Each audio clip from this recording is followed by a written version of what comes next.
बंदी छोड़ सतगुरु रामपाल जी भगवान की जय हो।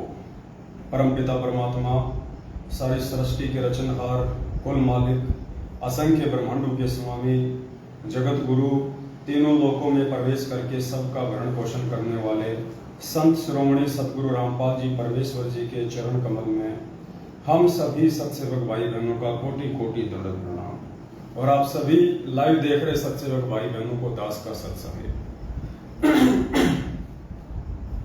पुण्यात्मा दया परमपिता परमेश्वर जी की, जिनके आशीर्वाद से हम सभी भगत भाई बहन सोशल मीडिया प्लेटफॉर्म फेसबुक, जिसपे हमारा पेज है पवन दास इज लाइव, जिसके माध्यम से हम एक दूसरे से लाइव रूबरू हैं।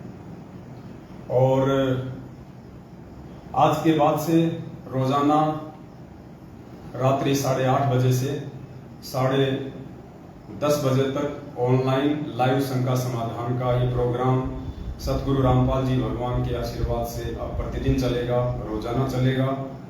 रोजाना आप सभी भाई बहन लाइव प्रोग्राम में जुड़ सकते हैं।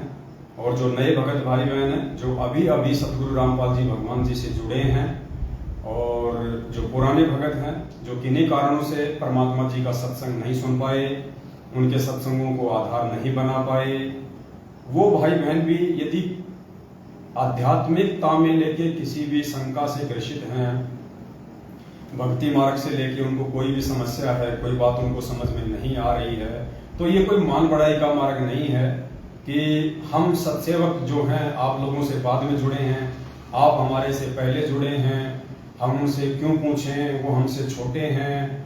पुण्यात्मा, ये भक्ति मार्ग है और सतगुरुदेव जी ने बताया कि भक्ति मार्ग में कोई सीनियर जूनियर नहीं होता है।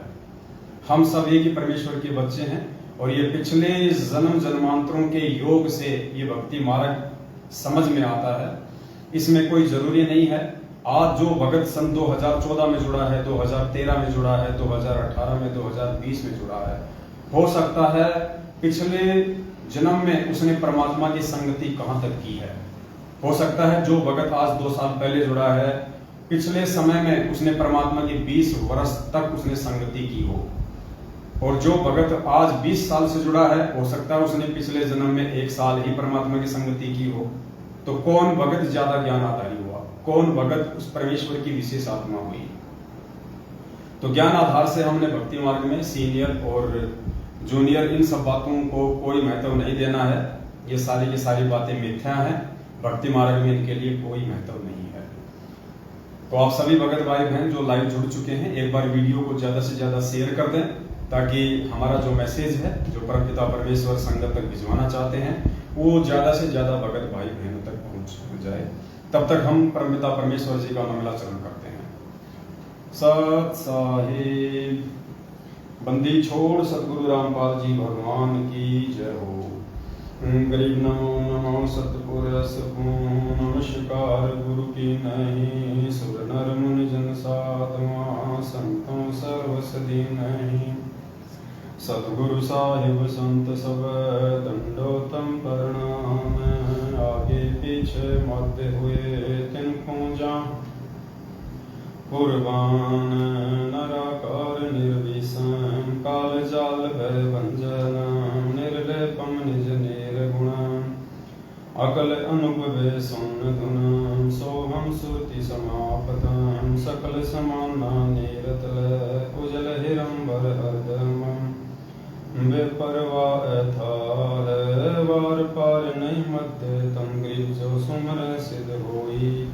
गणनायक गलताना, करो अनुग्रह सोई। पारस पद परवाना, आदि गणेश मनाऊं। गणनायक देवन देवा, चरण कमल लोलाऊं।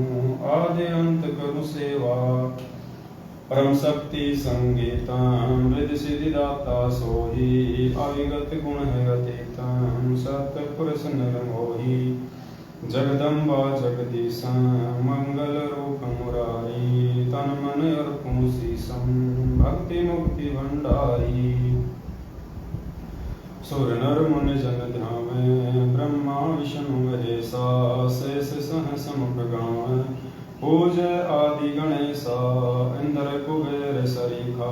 वरुण धर्म राय ध्यान, सुमरत जीवन मन इच्छा फल पावे 33 कोटि अधारा ध्यावे 88 उतरे भव जल पारा कटहे यम की फांसी 33 कोटि अधारा ध्यावे 88 उतरे भव जल पारा कटहे यम की फांसी सात साहे बंदी छोड़ सतगुरु रामपाल जी भगवान की जय।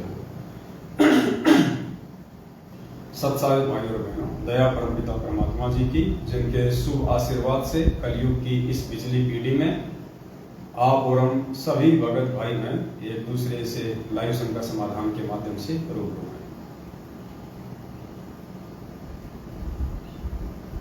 जैसा कि आप सबको पता है, अब प्रतिदिन रोजाना रात्रि 8:30 बजे से 10:30 बजे तक यानी 2 घंटे हम भगत समाज की जो भी शंकाएं हैं आध्यात्मिक क्षेत्र को लेके, भक्ति मार्ग को लेके, जिन शंकाओं के चलते वो भक्ति नहीं कर पा रहे हैं, उनको कोई न कोई समस्या आ रही है, उनको कोई समाधान जाने अनजाने में नहीं मिल पा रहा है, जो भगत भाई बहन नाम दीक्षा लेने के बाद परमात्मा के नियमों को अच्छे से नहीं समझ पाए हैं, या उनको सतलोक आश्रम मैनेजमेंट हरियाणा के फर्जी नामदान केंद्र संचालकों के द्वारा, उनके कोऑर्डिनेटरों के द्वारा उनको अच्छे से नहीं बताए गए, नहीं समझाए गए, सत्संगों को वो भाई बहन थोड़ा अच्छे से नहीं समझ पाए, जो भी रीजन रहा हो, अगर उनको कोई भी समस्या है इस परमात्मा के भक्ति मार्ग में, तो वो भाई बहन निसंकोच जो है रात्रि 8:30 बजे से 10:30 बजे तक आप जी लाइव जुड़िए,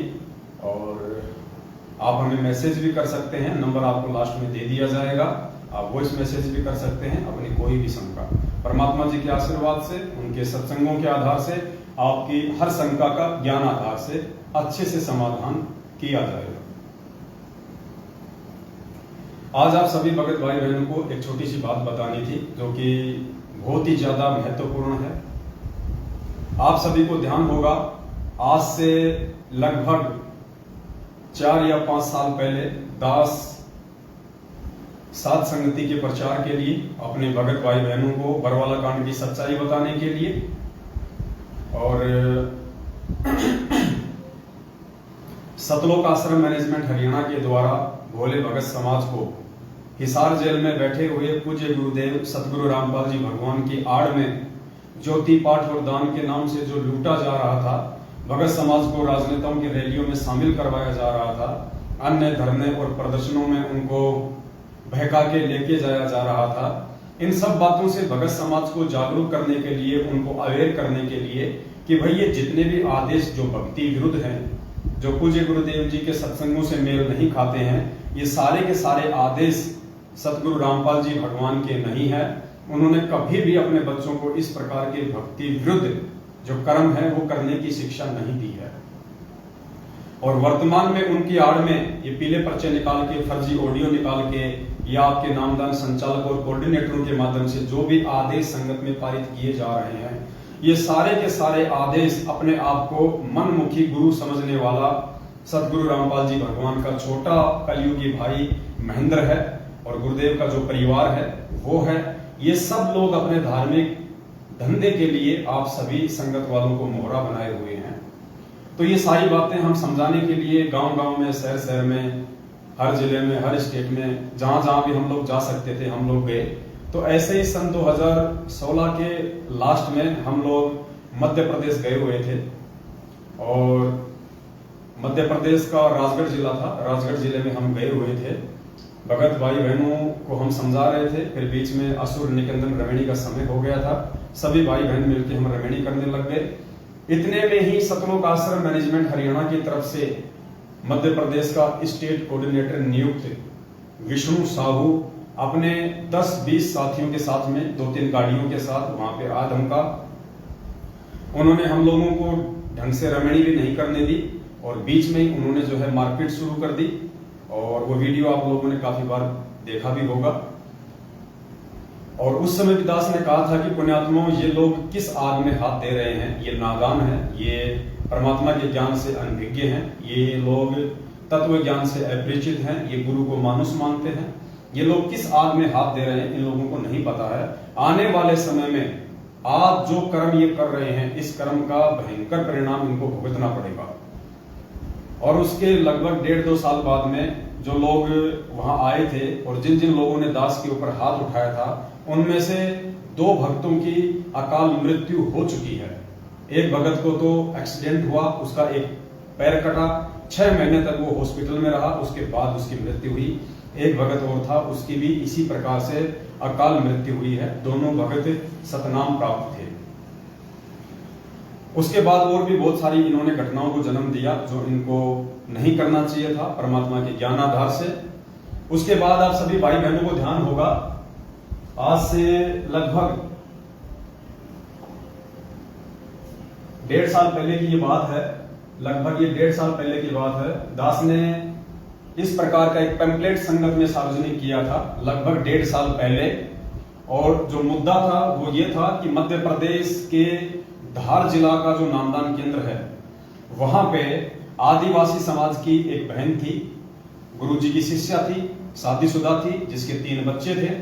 और वो अपने 2 छोटे छोटे बच्चों को साथ में लेके और मध्य प्रदेश के धार जिले के नामदान केंद्र के ऊपर अपना नाम शुद्ध करवाने के लिए गई हुई थी। उसी नामदान केंद्र के ऊपर एक सेवादार था जिसका नाम था भैरू राम, सनोप श्री मांगीलाल, वहीं के आसपास का था। उस भगत ने उस भगतमती के साथ में जो अपना नाम शुद्ध करवाने के लिए जो गई हुई थी, उस नामदान सेवादार भैरू राम ने नामदान के ऊपर जो एक मकान बना हुआ था, उस मकान में उस बहन को 8 दिन तक जबरदस्ती रोके रखा।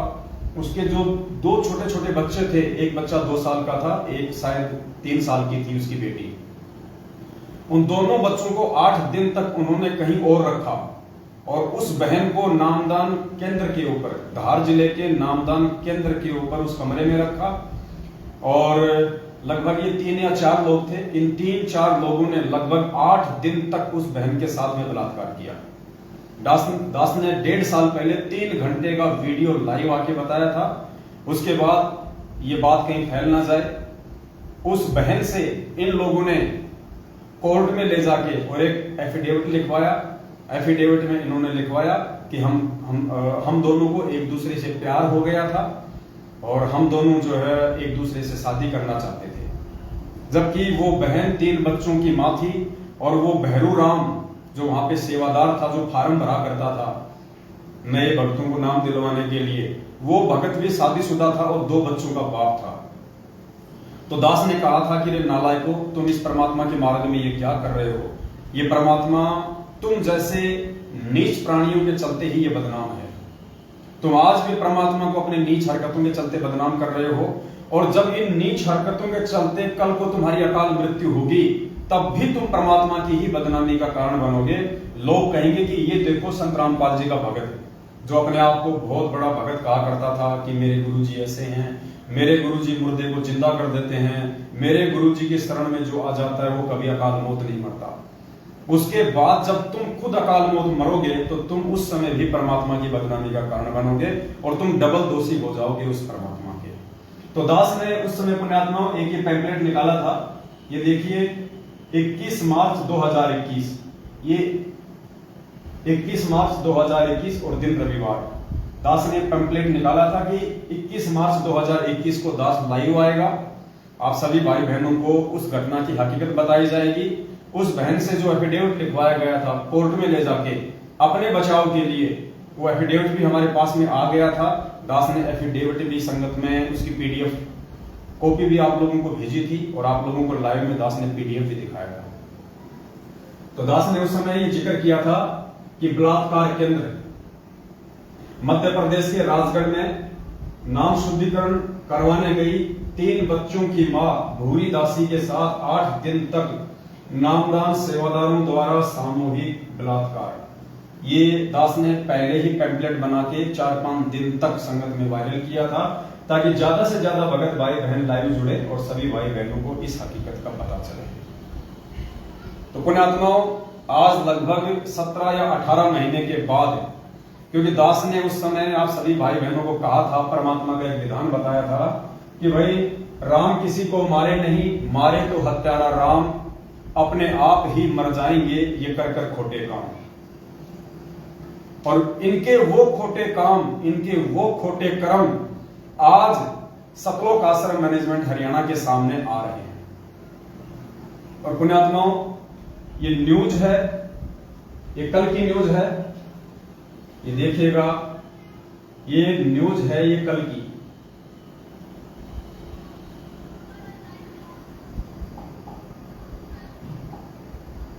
ये देखिएगा, ये मजदूरों से भरी ट्रॉली पलटी, एक की मौत। भास्कर संवाददाता धार, ये धार जिला है, मांगोद कानवन मार्ग पर गुरुवार शाम 6 बजे मजदूरों से भरी ट्रैक्टर ट्रॉली सड़क से नीचे उतरकर पलट गई।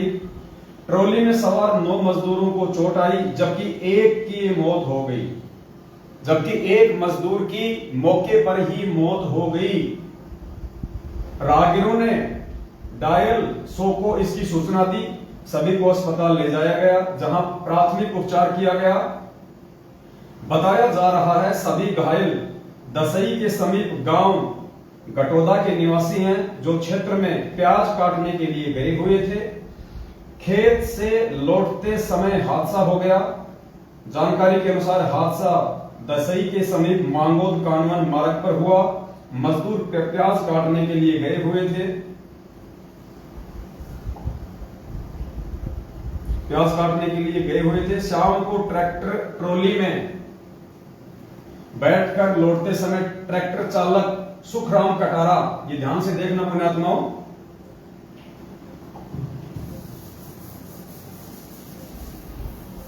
न्यूज को आगे आप ध्यान से देखना। ट्रैक्टर चालक की लापरवाही से तेज गति में दौड़ते हुए समय अनियंत्रित होकर सड़क से नीचे उतरकर पलट गया। इसमें अपने आत्माओं, इस हादसे में ध्यान से देखना आप ये न्यूज, इस हादसे में भैरूलाल सनोफ श्री हरिराम उम्र 32 निवासी अहमदवाला की मौत हो गई। ये पुण्यात्माओं वही भैरूलाल है जिसने उस बहन के साथ में 8 दिन तक बलात्कार किया था। ये वही सतलोक आश्रम मैनेजमेंट हरियाणा के धार जिले का नामदान सेवादार भैरूलाल सनोफ श्री मांगीलाल, जिसने उस आदिवासी बहन भूरी दासी के साथ, जो 3 बच्चों की मां थी और अपना नाम शुद्ध करवाने गई हुई थी, उस बहन के बच्चों को उससे दूर करके, उसको डरा के धमका के, आदिवासी थी, 8 दिन तक उसके साथ नामदान केंद्र के ऊपर बलात्कार किया।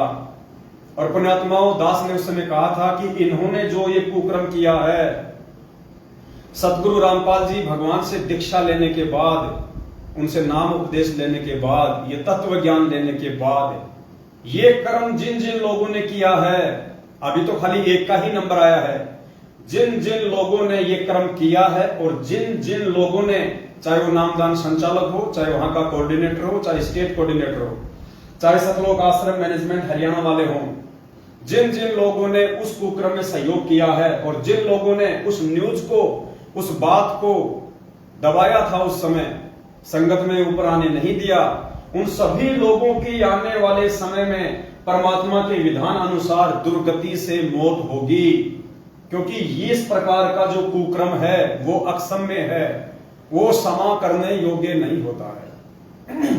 तो आज आपकी आंखों के सामने पुण्यात्माओं, 18 महीने के बाद जो परमात्मा ने दास से मैसेज डलवाया था, वीडियो बनवाया था कि आने वाले समय में इनकी मौत होगी और दुनिया इनकी मौत को देखेगी और लोग कहेंगे कि देखो ये हैं संत रामपाल जी के भगत, और ये लोग उस परमात्मा की बदनामी का कारण बनेंगे।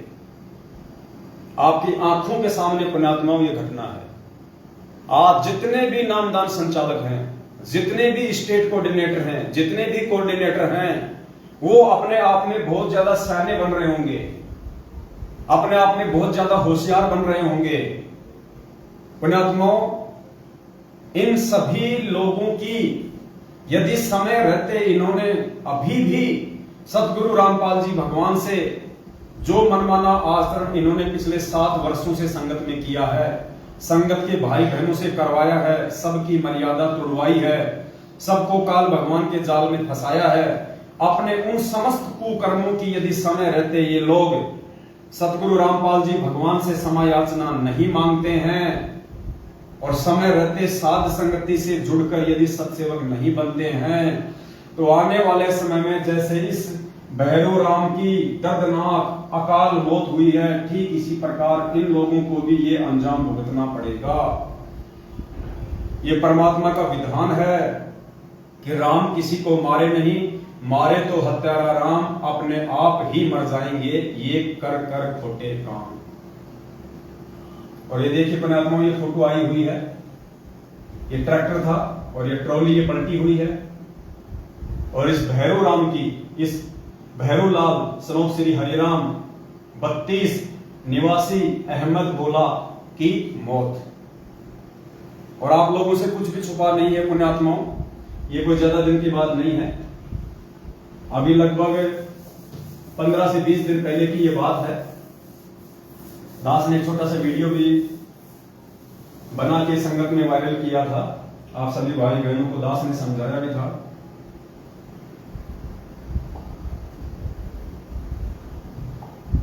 जब दास सात संगति में गया हुआ था,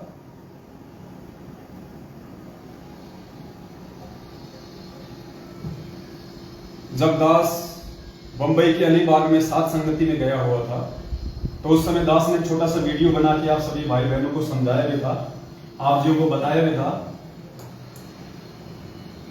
कि जो जैसे कर्म इस भक्ति मार्ग में आने के बाद में करेगा पुण्यात्माओं, उसको वैसे ही परिणाम भोगने पड़ेंगे। भगजू गेट बंद कर जाए, वैसे ही उनको जो कर्म है वो भोगने पड़ेंगे। ये परमात्मा किसी का सगा नहीं है, ये सतगुरु रामपाल जी भगवान, ये कबीर परमात्मा किसी का भी सगा नहीं है। हम रोज मंगलाचरण पढ़ते हैं, परम शक्ति संगीतम रिद्धि सिद्धि दाता सोही, अविगत गुण अतीतम सत्य पुरुष निर्मोही। ये सतगुरु रामपाल जी भगवान निर्मोही परमात्मा है। राम किसी को मारे नहीं, मारे तो हत्यारा राम अपने आप ही मर जाएंगे कर कर खोटे काम। और पिछले 6-7 वर्षों से उस परमपिता परमात्मा सतगुरु रामपाल जी भगवान ने हम सभी सत्सेवक भाई बहनों की संगत में एकमात्र यही ड्यूटी लगा रखी है, आप सभी भाई बहनों को समझाने की कि ये पूर्ण परमात्मा है और इस परमात्मा की शरण में आने के बाद यदि किसी ने गफलत की, यदि किसी ने जानबूझ के ऐसी गलती की जिस गलती से परमात्मा नाराज होते हैं, अंत में उस गलती का दुष्परिणाम भी भयंकर होगा, उनको भोगना पड़ेगा। और पुण्यात्माओं, इनके जितने भी कोऑर्डिनेटर हैं अभी तक, इनके जितने भी सेवादार हैं अभी तक, जिनकी भी मौत हुई है, किसी की भी सामान्य मौत नहीं हुई, किसी भी कोऑर्डिनेटर या नामदान संचालक या सेवादार की साधारण मौत नहीं हुई है, सभी की अकाल मौत हुई है। आज से लगभग 15 से 20 दिन पहले बिहार का स्टेट कोऑर्डिनेटर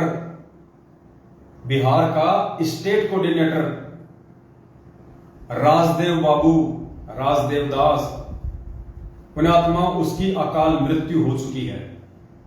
एक स्टेट कोऑर्डिनेटर की जो पूरी संगत को हैंडल कर रहा है, उसकी हार्ट अटैक से और बाथरूम में उसकी मौत हुई है। बाथरूम की सीट से वो उठ भी नहीं पाया, बाथरूम की सीट से वो उठ भी नहीं पाया और हार्ट अटैक से उसकी दर्दनाक अकाल मृत्यु हुई है 15 से 20 दिन पहले बिहार के स्टेट कोऑर्डिनेटर की।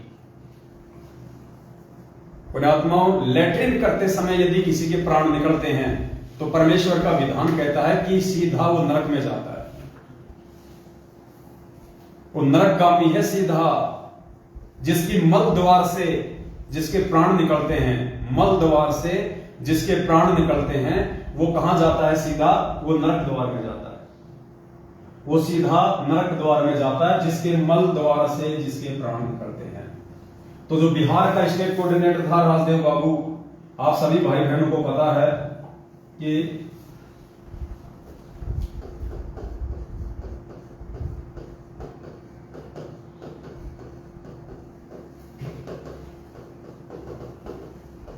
ये बिहार स्टेट कोऑर्डिनेटर राजदेव जी, राजदेव दास। बाथरूम में इनकी डेथ हुई है। बाथरूम में फ्रेश होते समय मल द्वार से, पुण्यात्माओं, मल द्वार से इनके प्राण निकले हैं, मल द्वार से। और परमात्मा का विधान कहता है जिसके प्राण मल द्वार से निकलते हैं वो सीधा नरक में जाता है, नरक। पुण्यात्माओं, एक मुख्य सेवादार बिहार का स्टेट कोऑर्डिनेटर, जिसकी परमात्मा के ज्ञान में विरुद्ध चलते हुए, परमात्मा के विधान को तोड़ते हुए सतलोक आश्रम मैनेजमेंट हरियाणा और गुरुदेव के कलयुगी परिवार वालों के कुकर्मों में सहयोग करने के चलते, जिसने 7 साल से सिर्फ और सिर्फ अपने कर्म ही खराब किए, हम भगत समाज को जागरूक करते, वो उल्टा भगत समाज को नींद में सुला देते, गुरुदेव का फर्जी आदेश बता के। बस भगत समाज के दान के ऊपर इन कुपात्रों ने बड़ी बड़ी जो है गाड़ियां लेके खरीदी हुई, अपनी कोठियां जिन्होंने बनाई, अपनी पर्सनल जिन्होंने प्रॉपर्टियां बनाई, और भगत समाज से राजनीतियां करवाई, भगत समाज को हरियाणा के जाट आरक्षण में शामिल करवाया। इन स्टेट कोऑर्डिनेटरों ने भगत समाज को परमात्मा के ज्ञान से विरुद्ध चला के, हटा के दिल्ली का मुंडका आश्रम, रोहतक का सिंहपुरा आश्रम, जींद आपका बैतूल आश्रम, धूरी आश्रम, जितने भी इन्होंने फर्जी आश्रम खोल रखे हैं।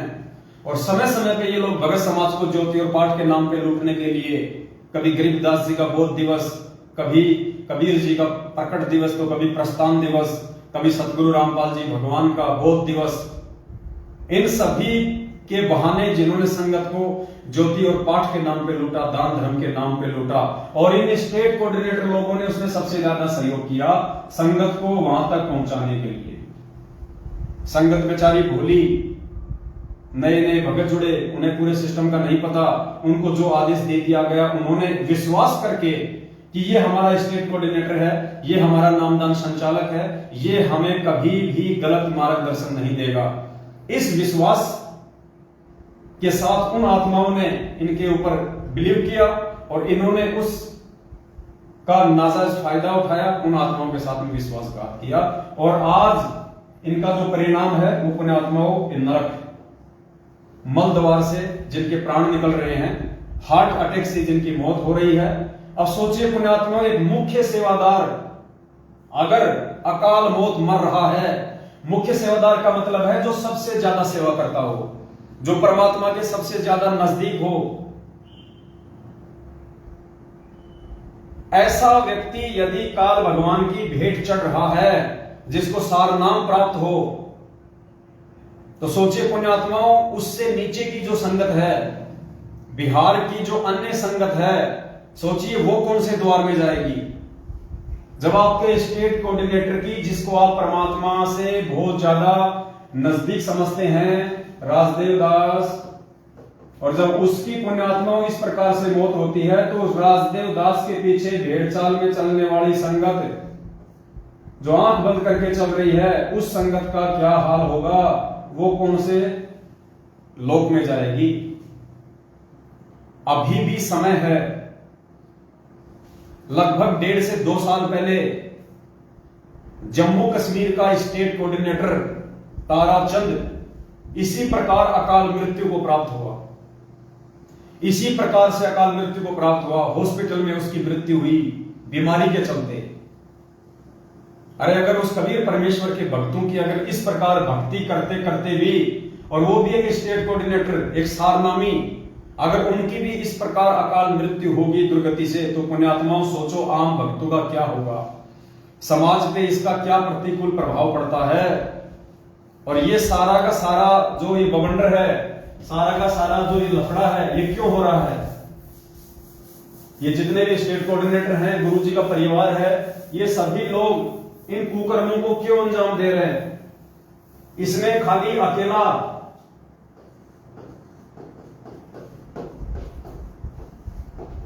सतलोक आश्रम मैनेजमेंट हरियाणा ही जिम्मेदार नहीं है,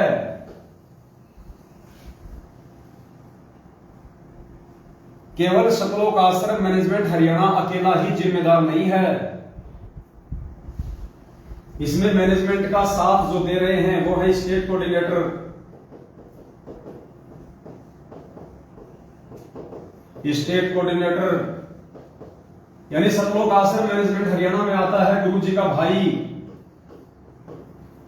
गुरुजी का परिवार, गुरुजी के रिश्तेदार,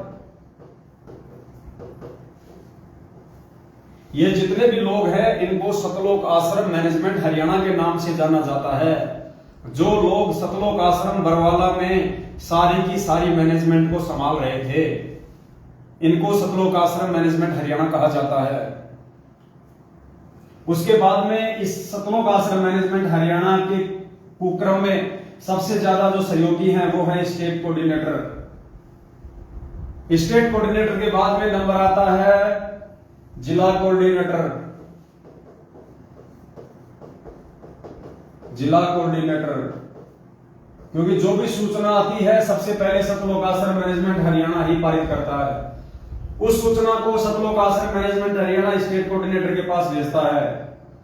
स्टेट कोऑर्डिनेटर उस सूचना को जिला कोऑर्डिनेटर के पास में भेजता है और ये जिला कोऑर्डिनेटर फिर जिन्होंने व्हाट्सएप के ग्रुप बना रखे हैं, व्हाट्सएप के ग्रुप बना रखे हैं, व्हाट्सएप के ग्रुपों के माध्यम से ये लोग फिर आम संगत तक इन सब बातों को पहुंचाते हैं। तो पुण्यात्माओं, मुख्य तौर पे जो परमात्मा के दोषी हैं पिछले 7.5 वर्षों से, जिन्होंने सारे उल्टे कुक्रम भगत समाज से करवाए हैं, जो मुख्य दोषी हैं वो है सतलोक आश्रम मैनेजमेंट हरियाणा। गुरुदेव का भाई, गुरुदेव का परिवार, गुरुदेव के रिश्तेदार, जिनमें गुरुदेव के बेटा बेटी भाई बंधु रिश्तेदार जवाई सब आ जाते हैं। उसके बाद में उनके कुक्रम में जो सहयोगी हैं, जो दोषी हैं वो है स्टेट कोऑर्डिनेटर, उसके बाद में जिला कोऑर्डिनेटर, उसके बाद में व्हाट्सएप के जो ग्रुप हैंडल कर रहे हैं, जो लोग, जिन लोगों को व्हाट्सएप के ग्रुपों का जिले वाइज, तहसील वाइज, स्टेट वाइज जिनको एडमिन बना रखा है, वो लोग परमात्मा के दोषी हैं। मुख्य तौर पे केवल यही लोग दोषी हैं, मुख्य तौर पे यही लोग दोषी हैं। सतलोक आश्रम मैनेजमेंट हरियाणा, स्टेट कोऑर्डिनेटर, जिला कोऑर्डिनेटर और व्हाट्सएप के जो ग्रुप बना रखे हैं। उसके बाद में संगत का नंबर आता है पुण्यात्माओं। उसके बाद में संगत दोषी है, क्योंकि संगत उस परमेश्वर के ज्ञान को आधार ना बना के और देखा देखी में कोई भी आदेश उनको दे दिया जाता है, उस आदेश को वो परमात्मा के ज्ञान से मेल नहीं खाते, उस आदेश को परमात्मा के विचारों से, परमात्मा के सत्संग से मैच नहीं करते और आंख बंद करके संगत जो उन आदेशों को फॉलो करती है, इस कारण से संगत भी परमात्मा की दोषी है। अगर ये संगत ज्ञान आधार को बना ले, ज्ञान आधार को अपना ले, तो पुण्यात्मा इन सभी लोगों का ये धंधा बंद हो जाएगा। इन सब का ये धंधा बंद हो जाएगा। ना किसी के कोई कर्म फूटेंगे, ना कोई परमात्मा का दोषी होगा। तो मेन जो रोल है यहाँ पे, सबसे अहम जो रोल है वो संगत का है। अगर संगत सतलोक आश्रम मैनेजमेंट हरियाणा के कुक्रम में सहयोग करना बंद कर दे, तो पुण्यात्माओं ये लोग कितने दिन तक अपनी मनमानियां करेंगे, कितने दिन तक इस परमेश्वर के मार्ग में ये गंदगी फैलाएंगे। तो यहाँ पे संगत का अहम रोल है, सबसे ज्यादा अहम रोल है संगत का। तो संगत को अब समझना चाहिए। 7.5 साल हो चुकी हैं आप लोगों के सामने, जितने भी इन्होंने कुक्रम किए वो सारे कुक्रम आप लोगों की आंखों के सामने हैं। जब आपके स्टेट कोऑर्डिनेटर की अकाल मौत हो रही है, आपके जिला कोऑर्डिनेटरों की अकाल मौत हो रही है, आपके नामदान संचालकों की अकाल मौत हो रही है, तो पुण्यात्मा विचार करो आप लोगों के साथ में क्या होगा जब आपकी भी बैटरी डिश होगी। और संगत तो आए दिन मर ही रही है, संगत तो आए दिन मर ही रही है। तो पुण्यात्माओं उस परमेश्वर की बदनामी का कारण ना बने और आप सभी भगत भाई बहन इस परमेश्वर जी के ज्ञान को आधार बनाएं और ज्ञान को आधार बना के जितना जल्दी हो सभी भाई बहन साध संगत से जुड़ जाएं, साध संगत से जुड़ जाएं सभी भाई बहन। पुण्यात्माओं, साध संगत से ही आप लोग इस परमात्मा के ज्ञान पे आप जी टिक पाओगे और आप सतगुरुदेव जी को पहचान पाओगे। वरना जब तक हम अपने गुरु को मानुष मानेंगे, जब तक हम गुरु को मानुष समझेंगे पुण्यात्माओं, तब तक हमारे ना तो यहाँ पे कोई हमारे कर्म सुधरेंगे, ना हमको यहाँ पे कोई सुख मिलने वाला है, और ना ही यहां से शरीर छोड़ने के बाद में हमारी कोई गति होनी है। क्योंकि 350 साल पहले गरीबदास जी महाराज जी ने स्पष्ट कह दिया कि गुरु मानुष कर जानते वो नर कहिए अंध और दुखी संसार में आ गए उनके फंदे। तो आप लोगों को गुरु जी को मानुष ही मनवाया जा रहा है। 2020 में आप लोगों से गुरुदेव का जन्मदिन मनवाया गया, पीला पर्चा निकाला गया, सरेआम जन्म दिवस मनाया गया संत रामपाल जी भगवान का।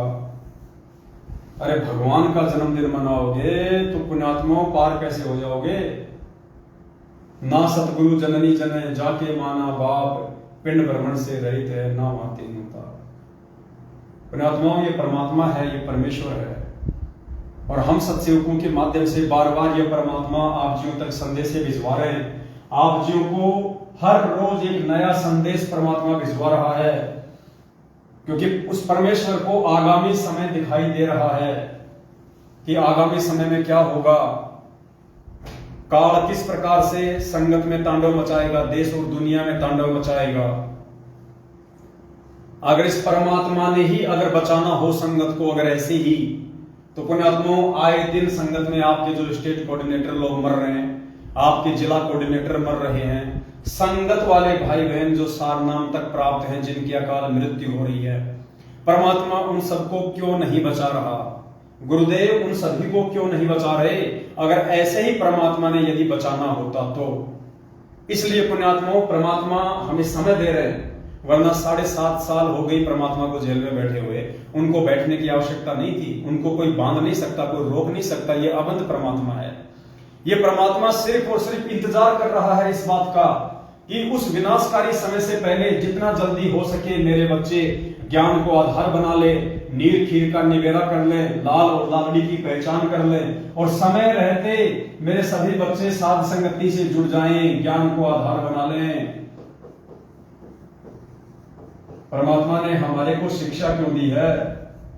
शिक्षा सिर्फ हमारे को इसलिए दी है कि हम इस भक्ति मार्ग में किसी के बहकाव में आने से बचें और हम परमेश्वर की भक्ति निसंशय रूप से कर सकें। भाई और बहनों, ये मौके बार बार नहीं मिलेंगे। एक बार यदि ये बात आप लोगों के हाथ से निकल गई, वो कहते हैं ना कि तीर कमान से और बात जुबान से एक बार निकल जाती है, वापस नहीं आती। ये मौका जो परमात्मा दे रहे हैं बार बार 7 साल हो गई परमात्मा को, ये गोल्डन चांस है। ये मौका दोबारा नहीं मिलेगा।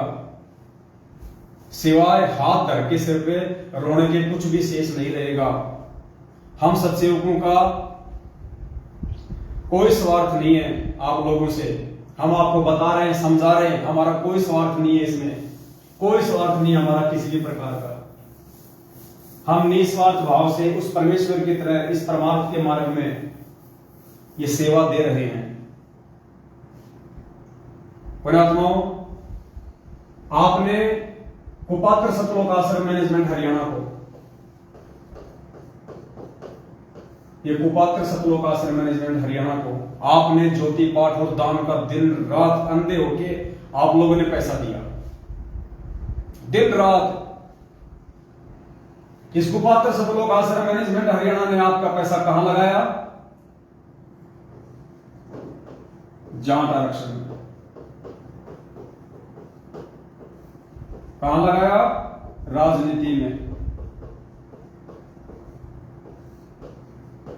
कहां लगाया? गाड़ी घोड़े खरीदने में, गाड़ी खरीदने में। कहां लगाया? फर्जी आश्रम बना डाले, इन पत्थरों में पैसा बर्बाद कर दिया। कहां लगाया?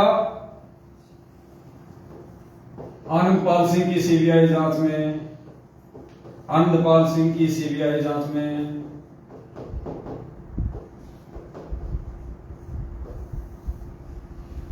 आपने पैसा दिया इनको, ज्योति का पैसा लगाया इन्होंने जाट आरक्षण में। आपने पैसा दिया इनको पाठ का पैसा लगाया इन्होंने राजनीति में। आपने इनको खुला दान किया, नामदान केंद्रों पे दान पेटियों में, इन्होंने उस पैसे से गाड़ियां खरीदी। उन्होंने इस पैसे से फर्जी आश्रम बना डाले जहां पे आज आपको लूटने का ही काम किया जा रहा है। और परमात्मा ने हमें कितना समझाया था कि बच्चों, कुपात्र को यदि तुम दान धर्म करोगे, कुपात्र को यदि तुम दान दोगे, वो उस दान लेने वाले के भी कर्म फोड़ेगा और दान देने वाले के भी कर्म फोड़ेगा। आज नतीजा क्या निकल रहा है पुण्यात्माओं? अकाल मौत।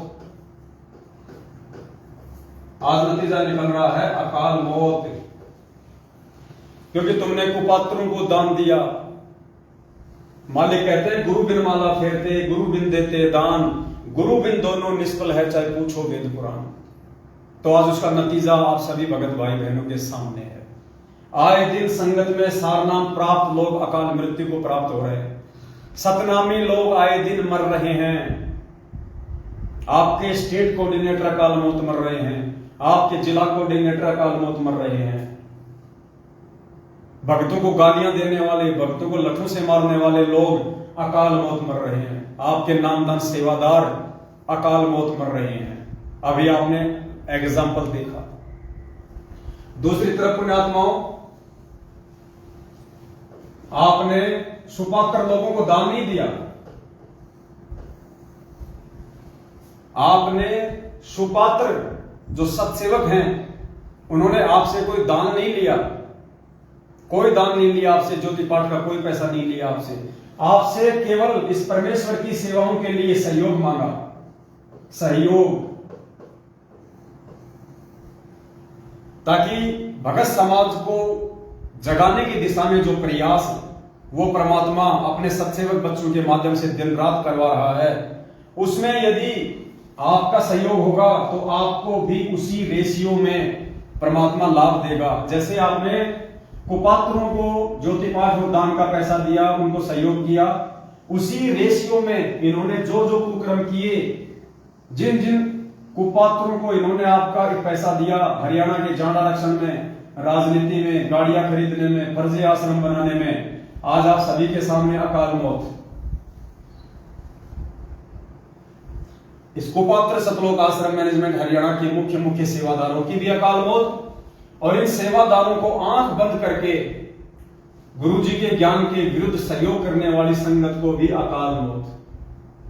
इधर आपने सहयोग किया सुपात्र लोगों को, सत्सेवकों को आपने सहयोग किया, आपके सहयोग से एक गाड़ी आई आपके सहयोग से, टाटा सफारी 21 लाख रुपए की ये गाड़ी आई। ये गाड़ियां साध संगतियों में जा रही है, अपने भाई बहनों को बैठा के लेके जा रही है। उधर से कोई भाई बहन आता है, उसको बैठा के लेके आती है। समय पे हम साध संगतियों में पहुंचते हैं, परमात्मा की महिमा होती है, परमात्मा जी को भोग लगाया जाता है। आप लोगों से कोई गलतियां ना हो इसलिए पूरी रात बैठ के भाई बहनों को समझाया जाता है। आप अपने दान का सदुपयोग कर सको, आप सही तरीके से मर्यादा में रह के भक्ति कर सको, इसके लिए रात दिन ये गाड़ी जहां भी परमात्मा सेवा में भेजते हैं ये गाड़ी जाती है। ये गाड़ी कोई सतलोक आश्रम मैनेजमेंट हरियाणा वालों की तरह साध संगतियों को रोकने के लिए नहीं जाती। ये गाड़ी इन मैनेजमेंट वालों की तरह ये इनके ससुराल में नहीं जाती। ये गाड़ी यार दोस्तों के साथ में कुल्लू और मनाली घूमने के लिए नहीं जाती। ये गाड़ियां फालतू में डीजल और पेट्रोल को बर्बाद नहीं करती। यहां सारे उल्टे कर्म। और यहां जो आप लोगों ने सुपात्र को सहयोग किया, सुपात्र को सहयोग करने के बाद में आपका पैसा जहां जहां यूज हुआ, आज आप देख रहे हैं एक डिजिटल बोर्ड है, ये 75 इंच का है डिजिटल बोर्ड। ये लगभग 1,94,000 रुपए का आया है। दास की औकात नहीं थी, आप सभी भाई बहनों से परमात्मा ने सहयोग करवाया, तो ये सेवा में काम आ रहा है। आप भाई बहनों को समझाने के लिए, विस्तार से बताने के लिए। तो ये आप सभी भाई बहनों की उसी रेशियो में सेवा लग गई। जैसे कुपात्र मैनेजमेंट को सहयोग किया, जिसने जितना सहयोग किया, जिसने ₹1,00,000 का सहयोग किया, जिसने 2,000 का सहयोग किया, उसी रेशियो में इन्होंने जो भी भक्ति विरुद्ध कुकर्म किए, जिसने 2,000 किया था उसको 2% उसका परिणाम मिलेगा, और जिसने ₹1,00,000 इनको सहयोग किया था उसको 10% इसमें उनके वो कर्म बिगड़ेंगे। ठीक इसी प्रकार यहां आपने सुपात्रों को अगर ₹2,000 सहयोग किया है तो आपका 2% यहां पे सहयोग माना जाएगा। अगर आपने ₹1,00,000 का सहयोग किया है तो आपका 10%। उसी रेशियो में परमात्मा आपको बरकत देगा, आपको लाभ देगा। क्यों? क्योंकि आपने सुपात्र लोगों को सहयोग किया है, और सुपात्र लोगों को सहयोग करने के चलते आपकी सेवा का आपकी आंखों के सामने सदुपयोग हो रहा है।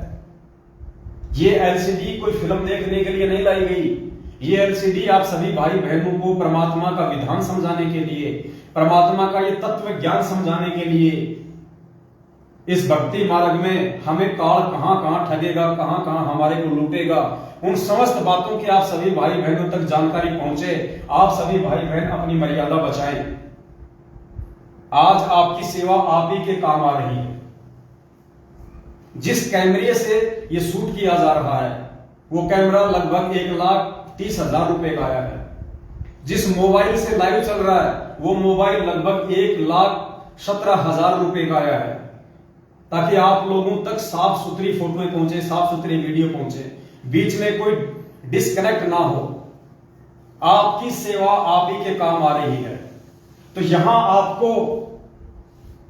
आपने जो सुपात्र को सहयोग किया, जो मदद की, और आपकी मदद लाखों भगत भाई बहनों को भक्ति मार्ग पे जोड़ रही है। लाखों भाई बहनों को भक्ति मार्ग पे उनकी जो मर्यादा जो टूटी हुई थी उन मर्यादाओं को वापस ठीक करवा रही है। आपके चंद रुपयों का सहयोग इस परमेश्वर से जो आत्मा दूर हो चुकी थी, सतलोक आश्रम मैनेजमेंट हरियाणा के कुकर्म देखकर, सतलोक आश्रम मैनेजमेंट हरियाणा की मनमानियां देखकर, आज वो आत्मा आपके द्वारा सहयोग किए गए इन साधनों से ये वीडियो देख देख के वो आत्मा पुनः सच्चाई से परिचित होके कि भैया मुख्य दोषी तो मैनेजमेंट है, सतलोक आश्रम मैनेजमेंट हरियाणा है। हमारे गुरुदेव का बरवाला कांड में किसी प्रकार का कोई दोष या कोई सहयोग नहीं है। मुख्य दोषी ये मैनेजमेंट है, गुरुजी का परिवार है। इन लोगों की उल्टी हरकतों के चलते हमारे गुरुजी आज देश और दुनिया में बदनाम है। गुरुजी हिसार जेल में बैठे हुए हैं। तो आज लोगों को ये वीडियो देख देख के ये नीर खीर का निवेरा संगत कर रही है, लाल और लाडली की पहचान संगत कर रही है। तो पुण्यात्माओं, इसका जो श्रेय है उसी अनुपात में जिन जिन भगत भाई बहनों ने सुपात्रों को सहयोग किया है, और आपके सहयोग से जितने भी साधन आए हैं, जिन साधनों से भगत समाज जाग रहा है, परमात्मा उसी रेशियो में आपको बरकत देगा। आपके आने वाले संकट को परमात्मा टालेगा। यहां इतना दान धर्म देते देते भी, कुपात्र सतलोक आश्रम मैनेजमेंट हरियाणा को इतना दान धर्म करते करते भी लोगों को क्या मिल रही है? अकाल मौत।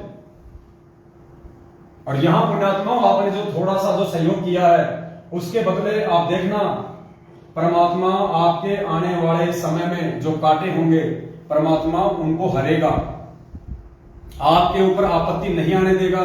क्योंकि आपने परमेश्वर के ज्ञान को आधार बना के, आपने उस परमेश्वर की मर्यादाओं को मद्देनजर रखते हुए आपने अपने ही सत्सेवक भाई बहन, आपने सुपात्र को सहयोग किया है, जो आपके दान धर्म का दुरुपयोग नहीं कर सकते। पुण्यात्मा, इसलिए परमात्मा आके हमें इतना ज्ञान देता है। इसलिए परमात्मा ने पिछले 27 वर्षों से हमारे को यह अनमोल तत्व ज्ञान दिया है। परमात्मा ने दिन रात एक की है। हम नालायकों तक ये अपना आध्यात्मिक ज्ञान पहुंचाने के लिए उस परमात्मा को 2-2 बार जेल जाना पड़ा है। परमात्मा ने देश और दुनिया वालों की गालियां खाई है। गांव गांव जाके परमात्मा ने लोगों के ताने सहे हैं, तब कहीं जाके ये ज्ञान उस परमेश्वर का आप और हम सभी आत्माओं तक ये पहुंचा है।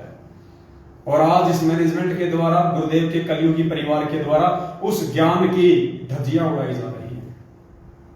और ये परिणाम आप सभी भाई बहनों के सामने है।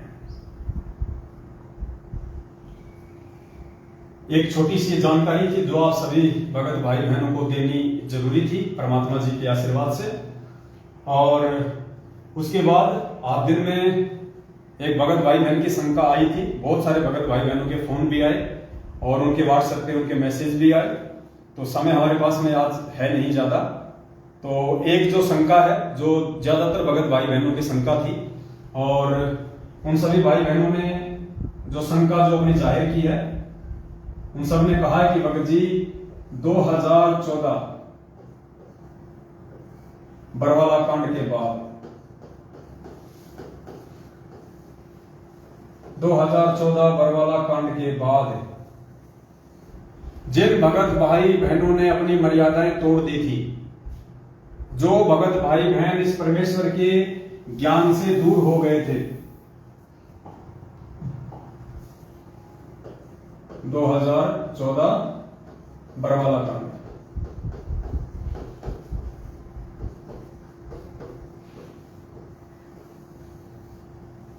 बरवाला कांड में सतलोक आश्रम मैनेजमेंट हरियाणा की मनमानी हरकतों को देखकर परमेश्वर के ज्ञान के विरुद्ध वहां भगत समाज को पुलिस वालों के सामने मरने मारने के लिए खड़ा कर दिया गया। भगत समाज को काले कपड़े पहना दिए गए, गुंडे मवालियों की तरह भोले भक्तों के हाथ में गुरु जी का आदेश बता के हथियार पकड़ा दिए गए, डंडे और झंडे पकड़ा दिए गए, पेट्रोल बम पकड़ा दिए गए, पत्थर पकड़ा दिए गए, बंदूकें पकड़ा दी गई। उसके बाद जो घटना वहां पे घटित हुई, उस घटना को देखकर लाखों की संख्या में वो भगत भाई बहन जो नए नए उस समय सतगुरुदेव जी से नाम दीक्षा प्राप्त हुए थे, जो ज्ञान को इतना आधार बना नहीं पाए थे, उन आत्माओं ने उन घटनाओं को देखकर सतगुरुदेव जी ने दोष निकाल लिया कि यदि संत रामपाल जी संत हैं तो उन्होंने फिर अपने भक्तों को ये आदेश क्यों दिया, ये काले कपड़े पहनने का आदेश क्यों दिया। काले कपड़े पहना दिए, उनके हाथों में हथियार पकड़ा दिए गए। अनजाने में उन आत्माओं ने ज्ञान की कमी के चलते जो मनमाना आचरण काल प्रेरणा से मर्यादा खंडित होने के चलते, जिनके ऊपर काल भगवान का दाव लग चुका था, गुरुदेव का भाई बेटा बंधु बेटा बेटी स्टेट कोऑर्डिनेटर कुछ मायाधारी लोग, जिनके ऊपर काल भगवान का दाव चल चुका था, क्योंकि परमात्मा कहते हैं कि जब तक हंसा हमरी आना और काल लगे ना तेरा बाना। परमात्मा कहते हैं जब तक मेरा भगत मेरी मर्यादा में है, काल भगवान का कोई अटैक नहीं हो सकता, काल का कोई भी दाव उसके ऊपर नहीं लग सकता, काल उसका कुछ भी नहीं बिगाड़ सकता। तो इन लोगों ने वहां पे अपनी मनमानी हरकतों को अंजाम दिया। सतगुरुदेव जी के छोटे भाई महेंद्र भगोड़े के आदेश पे, महेंद्र भगोड़े के कहने पे, और भोले भगत समाज को गुरुजी का आदेश बता के उनको गुमराह किया गया। उन भक्तों ने हाथों में हथियार उठा लिए, काले कपड़े पहन लिए, पुलिस वालों के साथ मरने मारने को तैयार हो गए। वहां पे कितनी बड़ी घटना, इस बरवाला कांड को अंजाम दे दिया गया। इस बरवाला कांड के बाद में जब गुरुदेव को जेल हुई, भक्तों की मार पिटाई हुई, आश्रम को पुलिस प्रशासन ने अपने कब्जे में ले लिया, उसके बाद लाखों की संख्या में भगत भाई बहनों के मन में दोष उत्पन्न हो गया अनजाने में सतगुरु रामपाल जी भगवान के प्रति, और उन लोगों ने भक्ति को त्याग दिया था। उन लोगों ने इस भक्ति मार्ग को त्याग दिया था। वो अपने किसी दूसरी साधनाओं में लग गए थे, वो अपनी उन्हीं परंपरागत पूजा पाठ में लग गए थे, या फिर वो उस भाव से भक्ति नहीं कर पा रहे थे जो भाव एक भगत के भक्ति मार्ग पे होने चाहिए। तो लाखों की संख्या में ऐसे भगत भाई बहन जो भक्ति छोड़ चुके थे, आज साध संगतियों और सत्सेवक भाई बहनों के प्रयास से जो वीडियो बनाए गए हैं, जो संगत में संदेश दिए जा रहे हैं, जो मैसेज डाले जा रहे हैं, जो पोस्टर डाले जा रहे हैं, और लोगों को हकीकत बताया जा रहा है कि बरवाला कांड 2014 सतगुरु रामपाल जी भगवान की नहीं बल्कि काल प्रेरणा से सतलोक आश्रम मैनेजमेंट हरियाणा की देन है।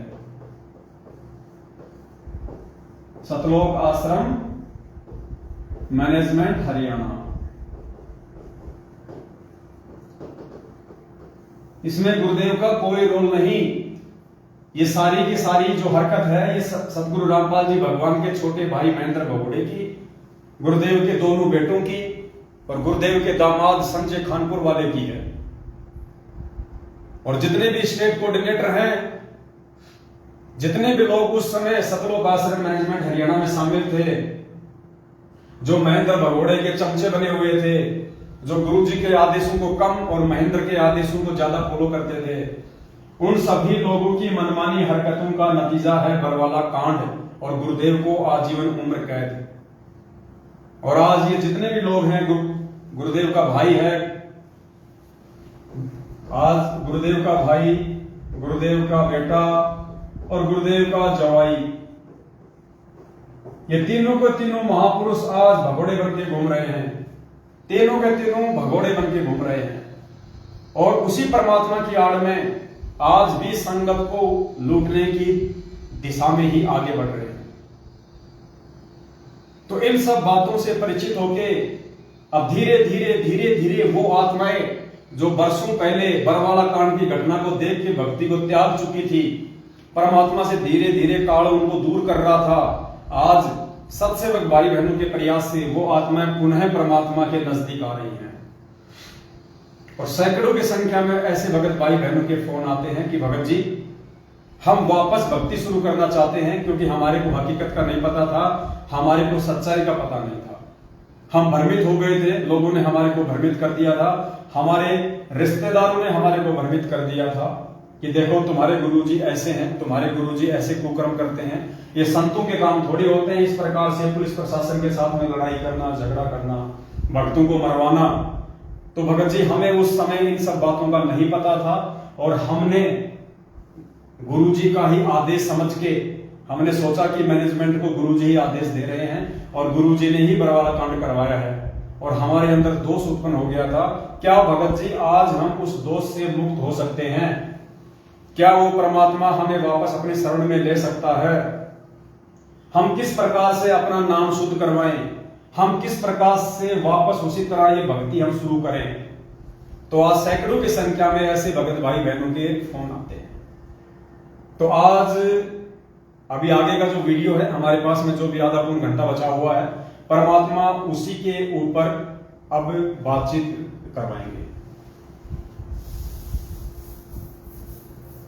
मोबाइल दे दो।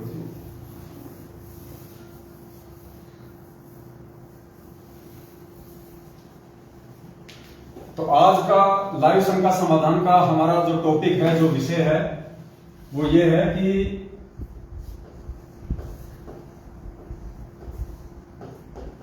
भक्ति छोड़ चुके भाई बहन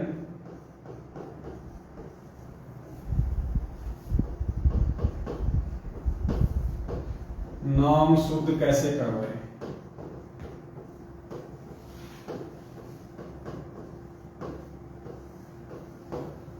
भक्ति छोड़ चुके भाई बहन नाम शुद्ध कैसे कर रहे हैं, ये आज का हमारा शंका समाधान का टॉपिक है। आपने बहुत ही ध्यान से सुनना है और परमात्मा उन सभी आत्माओं पर रजा करेंगे, उनको समझ में आ जाएगा कि हम वापस सतगुरु रामपाल जी भगवान के भक्ति मार्ग से हम कैसे जुड़ सकते हैं।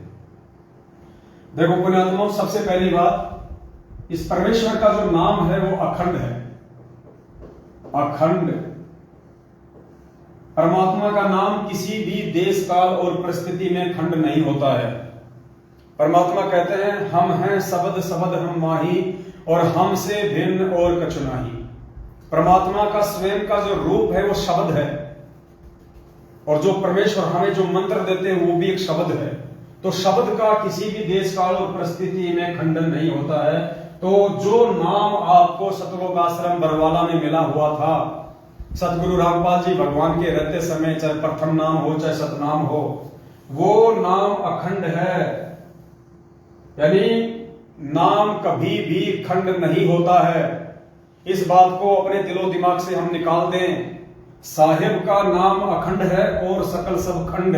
यहां सब कुछ खंडित है सिवाय इस परमेश्वर के नाम के। जो चीज खंडित होती है वो है मर्यादा। मर्यादा खंडित होती है। यानी नाम दीक्षा देते समय गुरुदेव हमें जो नियम बताते हैं, प्रथम नाम के समय हमें जो परमात्मा जो 11 नियम जो बताते हैं, और सतनाम के समय परमात्मा हमें जो 34 या 35 नियम बताते हैं, वो नियम टूट जाने से परमात्मा का नाम जो है वो काम करना बंद कर देता है। यानी नाम से मिलने वाले लाभ आपको फिर नहीं मिलेंगे। हमारा जो कनेक्शन है वो कट जाता है। तो नाम खंड नहीं होता है, नाम तो अखंड है। अगर कोई चीज खंड होती है तो वो है मर्यादा। मर्यादा खंडित होती है। तो आज अपनी मर्यादा को ठीक करने के दो ही तरीके हैं। मर्यादा को ठीक करने के दो ही तरीके हैं।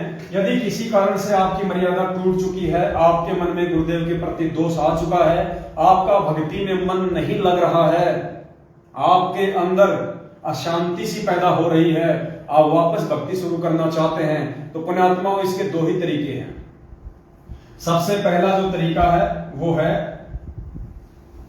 यदि सतगुरुदेव जी आश्रम में हैं, हमारे सामने हैं, हमारे समक्ष हैं, तो हम गुरुदेव के पास जाके उनसे हम अपनी जो गलतियां हैं हम उनकी क्षमा याचना करें, परमात्मा से हम माफी मांगे, और सतगुरुदेव जी यानी गुरु फिर आपको जो भी दिशा निर्देश दे उस दिशा निर्देश अनुसार आप अपनी भक्ति को वापस शुरू करें।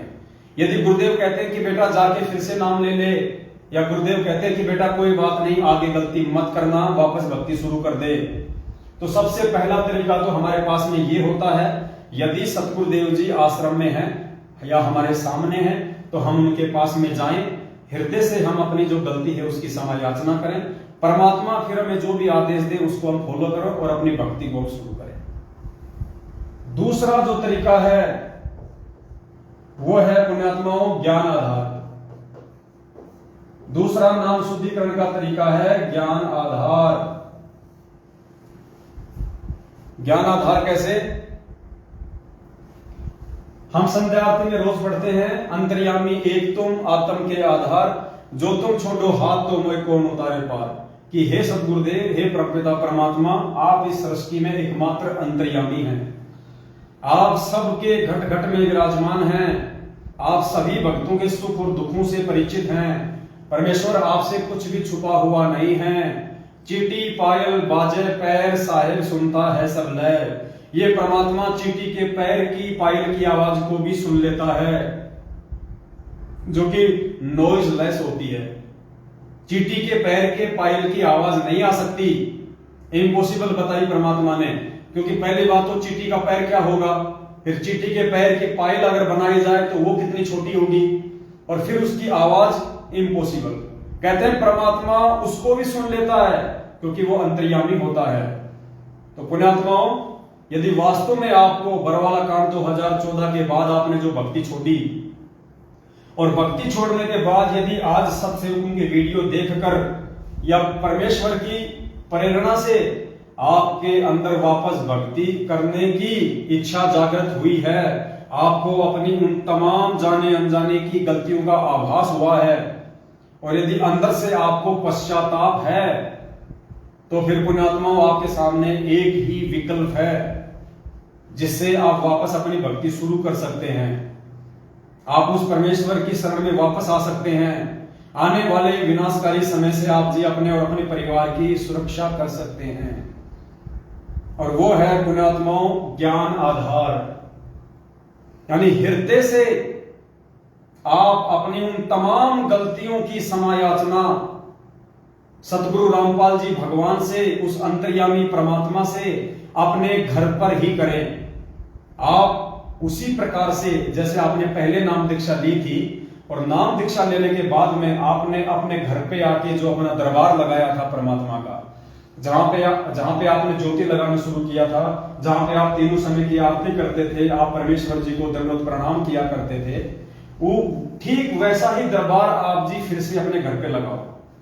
दरबार लगाने के बाद में सतगुरु रामपाल जी भगवान को हृदय से, देखो पुण्यात्माओं, ये अंतर्यामी परमात्मा है। छल कपट इस मार्ग में नहीं चलेगा। उस परमात्मा से आप कुछ भी नहीं छुपा सकते। दुनिया से छुपा सकते हैं, लेकिन अंतर्यामी से आप कुछ भी नहीं छुपा सकते। अगर आप निष्कपट हैं, आपके मन में कोई छल नहीं है और वास्तव में आप भक्ति करना चाहते हैं और आपको अपनी गलती का आभास है और हृदय से आप क्षमा याचना यदि मांगेंगे, तो पुण्यात्माओं, आप अपने घर पे दरबार के सामने गुरुदेव को ज्योति जला के परमात्मा को दंड प्रणाम करें और हृदय से अपनी तमाम जाने अनजाने की गलतियों की माफी मांगे। और उसके बाद निसंशय होके आप ये भूल जाना कि आपने कोई गलती की थी। आप ये भूल जाना कि आज से पहले आपने कोई नाम दीक्षा ली थी। आप ये सोच के कि आज उस परमात्मा ने मुझे भक्ति मार्ग पर फिर से नया जीवन दिया है, आज मेरा भक्ति मार्ग पे फिर से नया जन्म हुआ है और आज ही परमात्मा ने मेरे को ये मंत्र दिए हैं, आज ही मुझे नाम मिला है। अगर यदि आपको सतनाम प्राप्त है तो आप उसी प्रकार से आप अपने सतनाम का मर्यादा में रह के जाप करें। अगर आपको प्रथम नाम मिला हुआ है तो आप मर्यादा में रह के उसी प्रकार उस प्रथम नाम का आप जाप करें।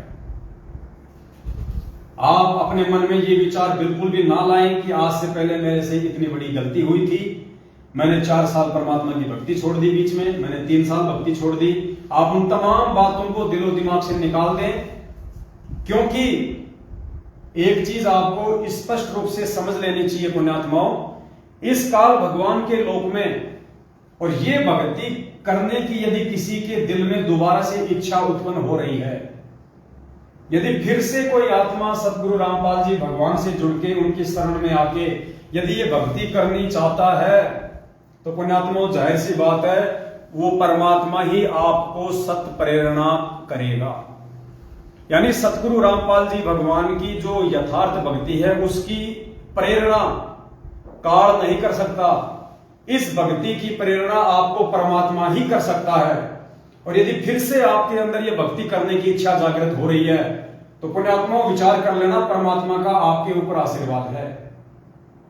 परमात्मा ने आपको क्षमा उन तमाम जाने अनजाने की गलतियों के लिए पहले ही कर दिया है। तभी तो परमात्मा ने आपके अंदर वो इच्छा उत्पन्न की, दोबारा से भक्ति की। आपके अंदर परमात्मा ने सत प्रेरणा की, क्योंकि काल भगवान तो इस भक्ति से आपको दूर ही करेगा।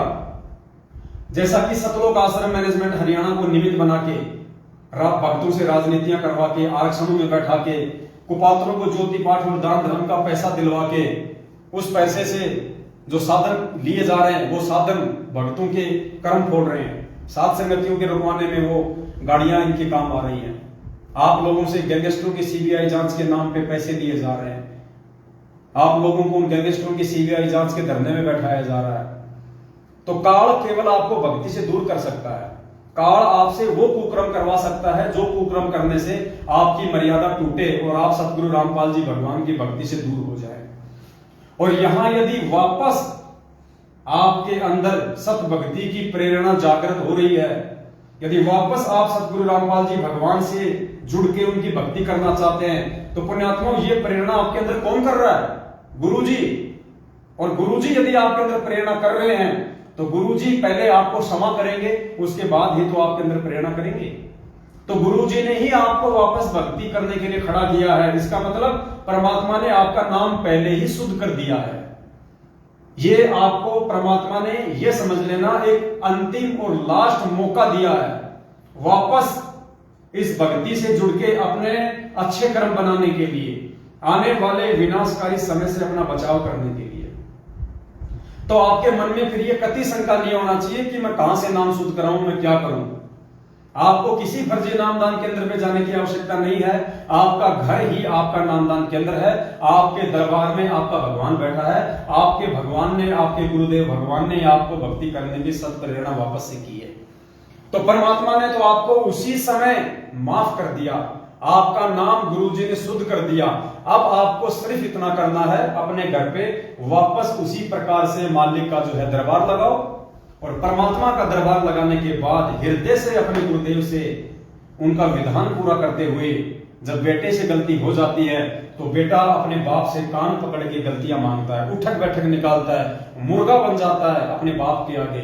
और सौ बार उनसे माफी मांगता है कि पिताजी आज के बाद आपका ये बेटा, आपका दास दोबारा से गलती नहीं करेगा, मुझे माफ कर दो, और आज के बाद मैं आपको भक्ति के अनुसार आपने मुझे जो विधि बताई है, जो क्रिया बताई है, मुझे आपने जो 5 यज्ञ बताए हैं, मैं वो सारी भक्ति क्रिया नियम और मर्यादा में रह के मैं करूंगा। और परमात्मा आप मेरे साथ रहना, आप मुझे सद्बुद्धि देना, आप मुझे साथ संगतियों से जोड़ देना, ताकि मेरे अंदर दोबारा से कुबुद्धि काल पैदा ही ना कर पाए। जब मुझे सत्संगति मिल जाएगी तो मेरे अंदर कुशांति पैदा ही नहीं होगी। मैं आपके भक्ति विरुद्ध कोई कर्म किसी के बहकाव में आके करूंगा ही नहीं। तो इस प्रकार से फिर आप गुरुदेव से हृदय से समायाचना मांग के वापस पुण्यात्माओं भक्ति मार्ग पे लग जाइए और साध संगति से जुड़ जाइए। इससे बढ़ के दूसरा नाम शुद्धिकरण का कोई तरीका नहीं हो सकता।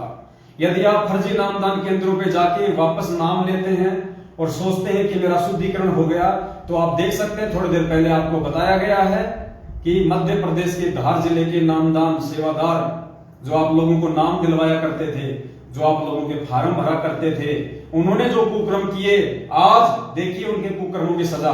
जैसे ही उसकी बैटरी डिस्चार्ज हुई, आज वो अकाल मौत प्राप्त हुआ है ट्रैक्टर और ट्रॉली के एक्सीडेंट में।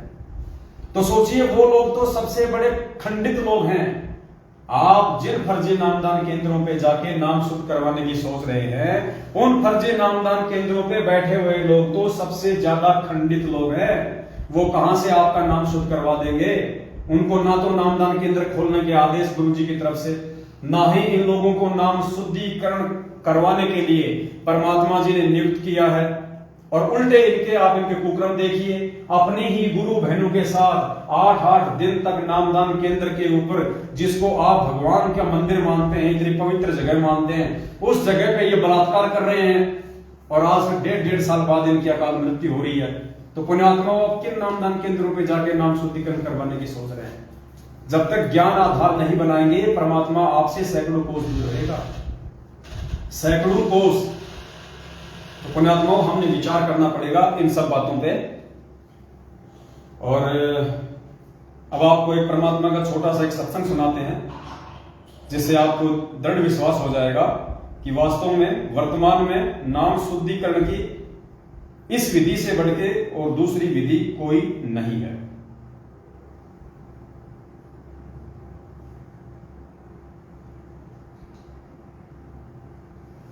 परमात्मा ने अपने सत्संगों में एक गब्बू डाकू की हमें कहानी सुनाई थी, गब्बू डाकू।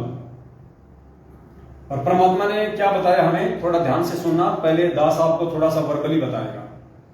गुरुजी ने बताया कि एक गब्बू नाम का एक डाकू था। एक गब्बू नाम का डाकू था, बहुत ही ज्यादा खूंखार था। आसपास के लोग उसे भयभीत रहते थे, उसे डरा करते थे। पुलिस वाले भी उस गब्बू डाकू से डरा करते थे। गब्बू डाकू,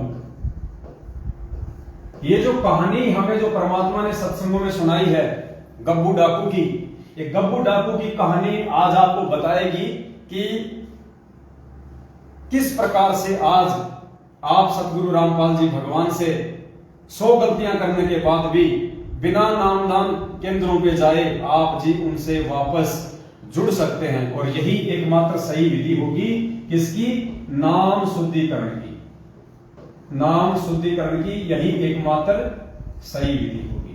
ये गब्बू डाकू की कहानी हमें बताएगी। तो गब्बू डाकू से सभी लोग डरा करते थे। एक दिन गब्बू डाकू को कहीं पे कोई डाका डालना था अपने सभी साथियों के साथ में। तो गब्बू डाकू डाका डालने के लिए जा रहा था।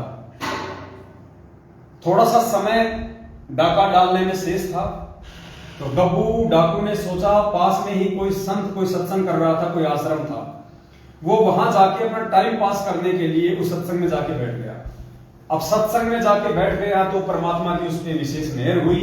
संत अपना ज्ञान जो है वहां पे अपने भक्तों को बता रहे थे, अच्छाई और बुराई के विषय में बता रहे थे। कौन से वो कर्म करने से हमारा जीवन सफल होता है, कौन से कुकर्म करने से मानव जीवन जो है वो बर्बाद होता है, और मानव जन्म हमें क्यों मिला है। ये इस प्रकार उल्टे कर्म करके बर्बाद करने के लिए नहीं है। मानव जन्म केवल साध संगत से जुड़ के, सच्ची संगति में जुड़ के परमात्मा की प्राप्ति के लिए मिला है। तो गब्बू डाकू के विचार चेंज हो गए और उसने सोचा कि भाई मैंने तो अपना जीवन ही बर्बाद कर डाला। और संगत के जाने के बाद गब्बू डाकू ने महाराज जी को आत्मसमर्पण कर दिया कि आज के बाद मैं आपका शिष्य, आप मेरे गुरु। तो महाराज जी ने कहा कि भाई तुम कौन हो? तो गब्बू ने कहा कि जी मैं डाकू हूं, गब्बू डाकू। अब गब्बू डाकू का नाम सुनते ही गुरुजी ने बताया कि संत की भी सिट्टी पिट्टी गुम हो गई। वो भी डर गया कि यार ये किससे पाला पड़ गया, ये कौन आ गया सत्संग में। तो वो थोड़ा सा घबरा गया। तो गब्बू ने कहा कि महाराज घबराओ मत, आज के बाद आप मेरे गुरु, मैं आपका शिष्य, और आपके सत्संग सुन के और मैंने आज से वो डाका डालना छोड़ दिया है। मुझे आप अपना नाम दे दो, मुझे आप अपने संगत से जोड़ दो। तो संत ने कहा कि भाई एक काम करो, आप पुलिस थाने चले जाओ और पुलिस थाने जाके आप जी वहां पे आत्मसमर्पण कर दो। अब गब्बू डाकू ने तो हृदय से उनको अपना गुरु मान ही लिया था। अब गुरु जी के आदेश की तो पालना उनको करनी थी। तो अपने गुरु के आदेश की पालना करते हुए गब्बू डाकू ने पास ही कोई थाना पड़ता था, वहां गया। और उस थाने में जाते ही गब्बू डाकू को सामने देखते ही उसके साथ में हथियार थे, घोड़ा था, काली ड्रेस थी, जैसी भी उनकी पोशाक हुआ करती थी पहले। उस गब्बू डाकू को देखते ही वो पुलिस वाले भी थर थर कांपने लग गए। गब्बू गब्बू गब्बू गब्बू बिल्कुल स्टेबल हो गए। अंदर थानेदार के पास गया, तो थानेदार के पास गया तो कहा जी आप कौन? बोले जी मैं गब्बू डाकू। अब सामने गब्बू डाकू को देख के जिसके नाम की तूती बोलती थी, थानेदार भी हिल गया। बोला भाई क्यों आया? बोले भाई मैं आत्मसमर्पण करने के लिए आया हूं, मैं किसी को मारने नहीं आया। तुम डरो मत, घबराओ मत, मैंने आज से डाके डालने छोड़ दिए। तो थानेदार भी बेचारा डर गया। एसएचओ साहब, एसएचओ ने फोन मिलाया अपने ऊपर के अधिकारी को, तो बात पहुंच गई जो है राज्यपाल तक। राष्ट्रपति या जो राज्यपाल था उस तक बात पहुंच गई। तो गब्बू डाकू को छोटा मोटा आदमी तो था नहीं, इतना बड़ा डाकू था जिसको इतनी पुलिस मिलके भी जिसको नहीं पकड़ पा रही थी। तो राष्ट्रपति वहां पे आ गया उस थाने में, और गब्बू डाकू से आपस में उनकी बातचीत हुई। अब पुण्यात्माओं अब विचार करना आगे जो बात हुई, आगे जवाब गुरुदेव का जवाब ये वीडियो सुनेंगे। तो गब्बू डाकू ने कहा जी मैंने तो एक संत के प्रवचन सुने और मुझे तो मालूम पड़ गया कि मानव जीवन की सार्थकता किसमें है और निरर्थकता किसमें है, और जी मैं अपने आप को सरेंडर करने आया हूं, जो सजा आप मुझे दोगे मुझे मंजूर है। तो राष्ट्रपति जो था वो समझदार व्यक्ति था। गुरुजी ने बताया कि राष्ट्रपति जो था वो समझदार व्यक्ति था। राष्ट्रपति ने कहा कि भाई हम आपको अरेस्ट नहीं करेंगे, हम आपको जेल में नहीं डालेंगे, हम आपके ऊपर मुकदमा नहीं चलाएंगे। तो गब्बू डाकू और ज्यादा टेंशन में आ गया। अगर इन्होंने मुझे जेल में नहीं डाला, इन्होंने अगर मुझे मेरे ऊपर मुकदमा नहीं चलाया, तो इसका मतलब इन्होंने तो मुझे माफ ही नहीं किया। और मेरे गुरुजी ने कहा कि तू थाने में जाके समर्पण कर दे। बोला जी आप मुझे क्यों नहीं डाल रहे जेल में, बात क्या है? मैंने इतने लोग मार रखे हैं, मैंने इतने चोरियां कर रखी हैं, मैंने इतने डाके डाल रखे हैं, मैं इतना फुकार आदमी हूं। पहले तो तुम मुझे पकड़ने का प्रयास करते थे, मैं तुम्हारे हाथ नहीं आ रहा था, आज मैं खुद थाने में आ गया तो आप लोग मुझे छोड़ रहे हो। तो राष्ट्रपति ने जो बात कही थी पुण्यात्मा, वो आप सभी भाई बहनों पे लागू होगी। जो भाई बहन बरावाला कांड 2014 के बाद से सदगुरु रामपाल जी भगवान की भक्ति को किन्हीं कारणों से छोड़ चुके हैं, वापस उनको किस प्रकार से भक्ति पे लगना है, ये गब्बू डाकू का आगे का जो प्रकरण है ये आपको समझ आएगा 2 लाइनों में। तो राष्ट्रपति ने कहा कि भाई देखो, हम लोगों को जेल में इसलिए डालते हैं, हम लोगों को उसके कुकर्मों की सजा इसलिए देते हैं ताकि वो सुधर जाए, ताकि वो आगे कोई गलती ना करे, समाज में किसी अप्रिय घटना को वो जन्म ना दे, समाज के लोगों को परेशान ना करे, माता बहनों को परेशान ना करे, लोगों की संपत्ति ना लूटे।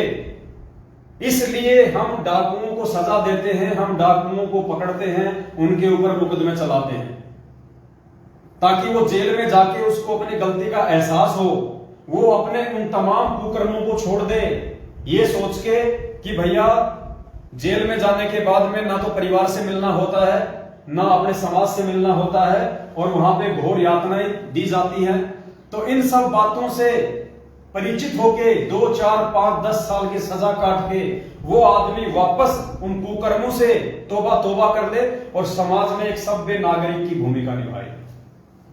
बोला हम तो लोगों को इसलिए पकड़ते हैं, डाकुओं को इसलिए हम उनको जेल में डालते हैं। और भाई जब आपने पहले ही सारे कुकर्म छोड़ दिए, आपको अपनी गलती का एहसास हो चुका है कि आज से पहले मैंने जो किया वो गलत था, मुझे वैसा नहीं करना था, और आज के बाद मैं ये कुकर्म बिल्कुल भी नहीं करूंगा, ज्ञान को आधार बनाऊंगा, अच्छे लोगों की संगति करूंगा, परमात्मा की भक्ति करूंगा। तो जब आप जेल में जाने से पहले ही सुधर चुके हैं तो फिर आपको जेल में डालने का फायदा क्या है? हम तो जेल में इसलिए डालते हैं ताकि लोग जेल जाने के बाद में डर के मारे सुधर जाएं, और तुम जेल जाने से पहले ही तुम सुधर चुके हो, अपनी गलतियां तुमने स्वीकार कर ली है, तुम खुद आत्मसमर्पण करने के लिए अपने आप को और अपने हथियारों को थाने में आ चुके हो। तो भाई हमने तुमको माफ कर दिया, तुम जाओ यहां से, हमने तुमको माफ कर दिया। तो पुण्यात्माओं, अब आप ये कहानी आप सतगुरुदेव जी के मुख कमल से आप सुनिए, उसके बाद फिर आपको इस कहानी का रहस्य आपको समझ में आएगा। अब आप विचार कर सकते हो कि वर्तमान में कितने व्यक्तियों पर कोविड का चढ़ी चढ़ गई। ऊपर से मनुष्य दिखते हैं लेकिन कर्म मनुष्य के रहे नहीं। उसके लिए सत्संग में आना आवश्यक है। सत्संग में आने से उस प्राणी को अपने कर्मों का ज्ञान होता है। जितने भी आज तक उद्धार हुए हैं वो सत्संग में आने से हुए। कहते हैं एक गब्बू डाकू था, उसका नाम था गब्बू, और वो बहुत प्रसिद्ध हो गया था। अंग्रेजों के समय की बात है। उसने एक दिन डाका डालना था रात्रि के समय, उसका फिक्स टाइम होता था। उस समय नहीं वो किसी की परवाह करता था, अपना वो काम कर ही देता था। तो उसने एक डाका डालने की स्कीम बनाई, अल्टीमेटम दे रखा था कि इस दिन मैं डाका डालूंगा अंबाला में। उसके लिए पुलिस भी बहुत अलर्ट थी, और वो गब्बू डाकू का नाम बहुत ज्यादा था और सभी उससे घबराते थे।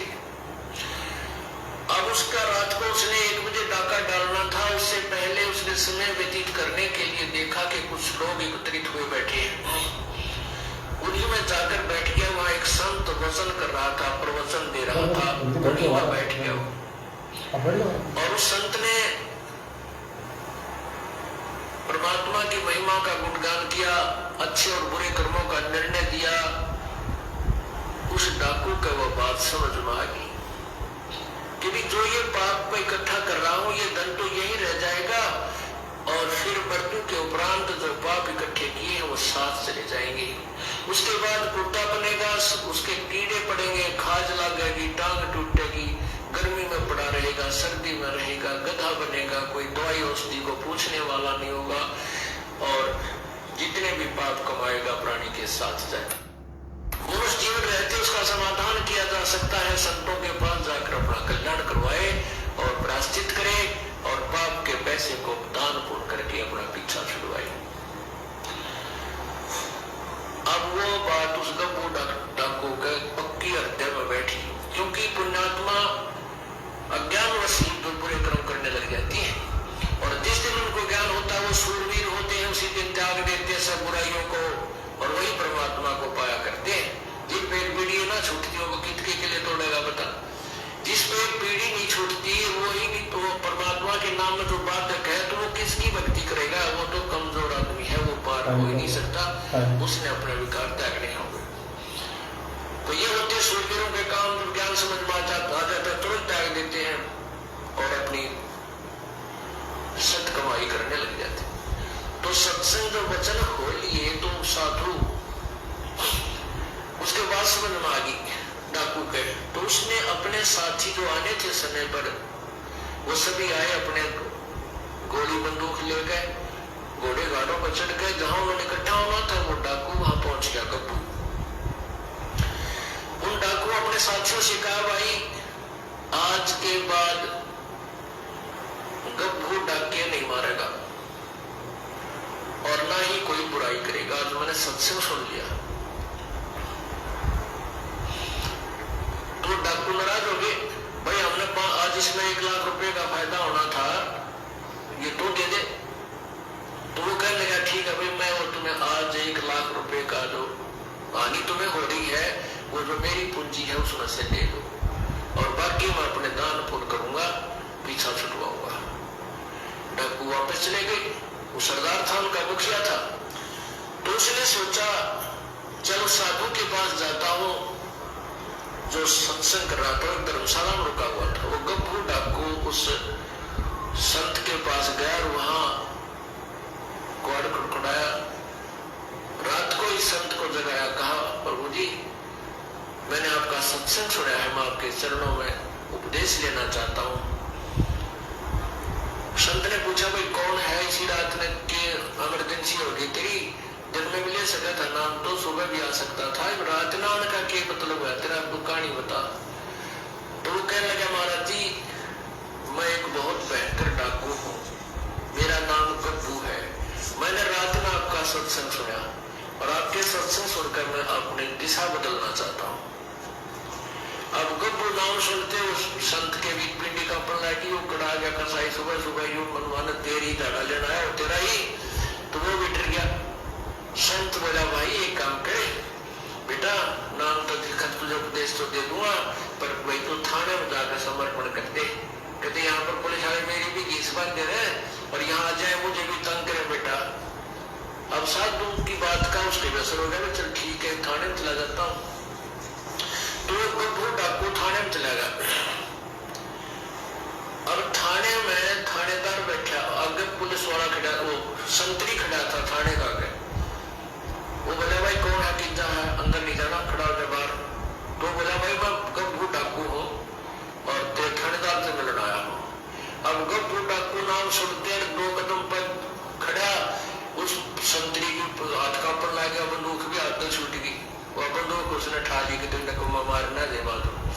वो बंदूक दौड़ गाड़ी का डिगा पेटी एक लो लको दी, उसने दूर सामने थानेदार बैठा था कमरे में। तो वो भीतर अंदर गया तो बोला कौन तू कैसे आ गया, न बोला जी मैं हूँ गप्पू डाकू। अब गप्पू डाकू कर दो थानेदार का गप्पू डाकू नो करे, कुकर आ गया, उसके पीछे नहीं आ गई, कसाई छाती पा गए, मारेगा भाई। तो कहने लगा जी वो थानेदार नहीं बोल पाया, कति घबरा गया, पसीने आ गए। उसने सोचा है कि वो कुर्सी पर उठाकर उस थानेदार के उस ऑफिस से कुर्सी पकड़कर बाहर आंगन में बैठ गया ताकि वो अपनी एकांत में सलाह मशवरा कर लेगा अपने बड़े अफसरां थे। मेरे से डरता भी कुछ नहीं कर पा रहा है। तब उसने देखा कि वो शांत होकर बैठ गया गप्पू डाकू, तो थानेदार की मस्सी पड़ गई। तो उसने वायरलेस वगैरह मिला, मनोक गवर्नर तक बात पहुंच गई और कहते हैं चारों तरफ से पुलिस आ गई, गवर्नर भी आ गया। अब वो इतना बड़ा डाकू थाना में आया बैठा है और वो उसने साथ ये भी कह दिया कि मैं आज किसी ने मारन मोरन नहीं आया, मुझे अरेस्ट कर लो, मैं अरेस्ट होना आया हूँ, अपने पापों का प्रायश्चित करने आया। तो ये सारी कहानी गवर्नर तक पहुंच गई 1 सेकंड में, मिनटों में। तो गवर्नर भी आ गया। अब सामने वो कुर्सी में बैठा गवर्नर खड़ा है। गवर्नर पूछ रहा है भाई कैसे, क्या बात है। गप्पू दूर से खड़ा खड़ा कह रहा है तू क्या चाहता है। कहने लगा मेरी बात सुन लो, मैं क्या चाहता हूँ। मैंने रात में एक सत्संग सुन लिया एक महात्मा का, और मैं आया था डाके डालना, ये थारी फौज तो ना डरता मैं आया था डाका डालने। मैंने वो संत के विचार सुन लिए और मेरे हृदय में गलानी होगी अपने कुकर्मों से, और मैं उसका प्रायश्चित कराने के लिए संत के पास गया था। अब संत ने ये कहा कि तू थाने में जाकर समर्पण कर दे, अपने पापों का प्रायश्चित कर ले। और तो मैं ये आया हूं कि मुझे अरेस्ट कर लो, कि जहां भी तुमने फांसी तोड़ना तोड़ दो।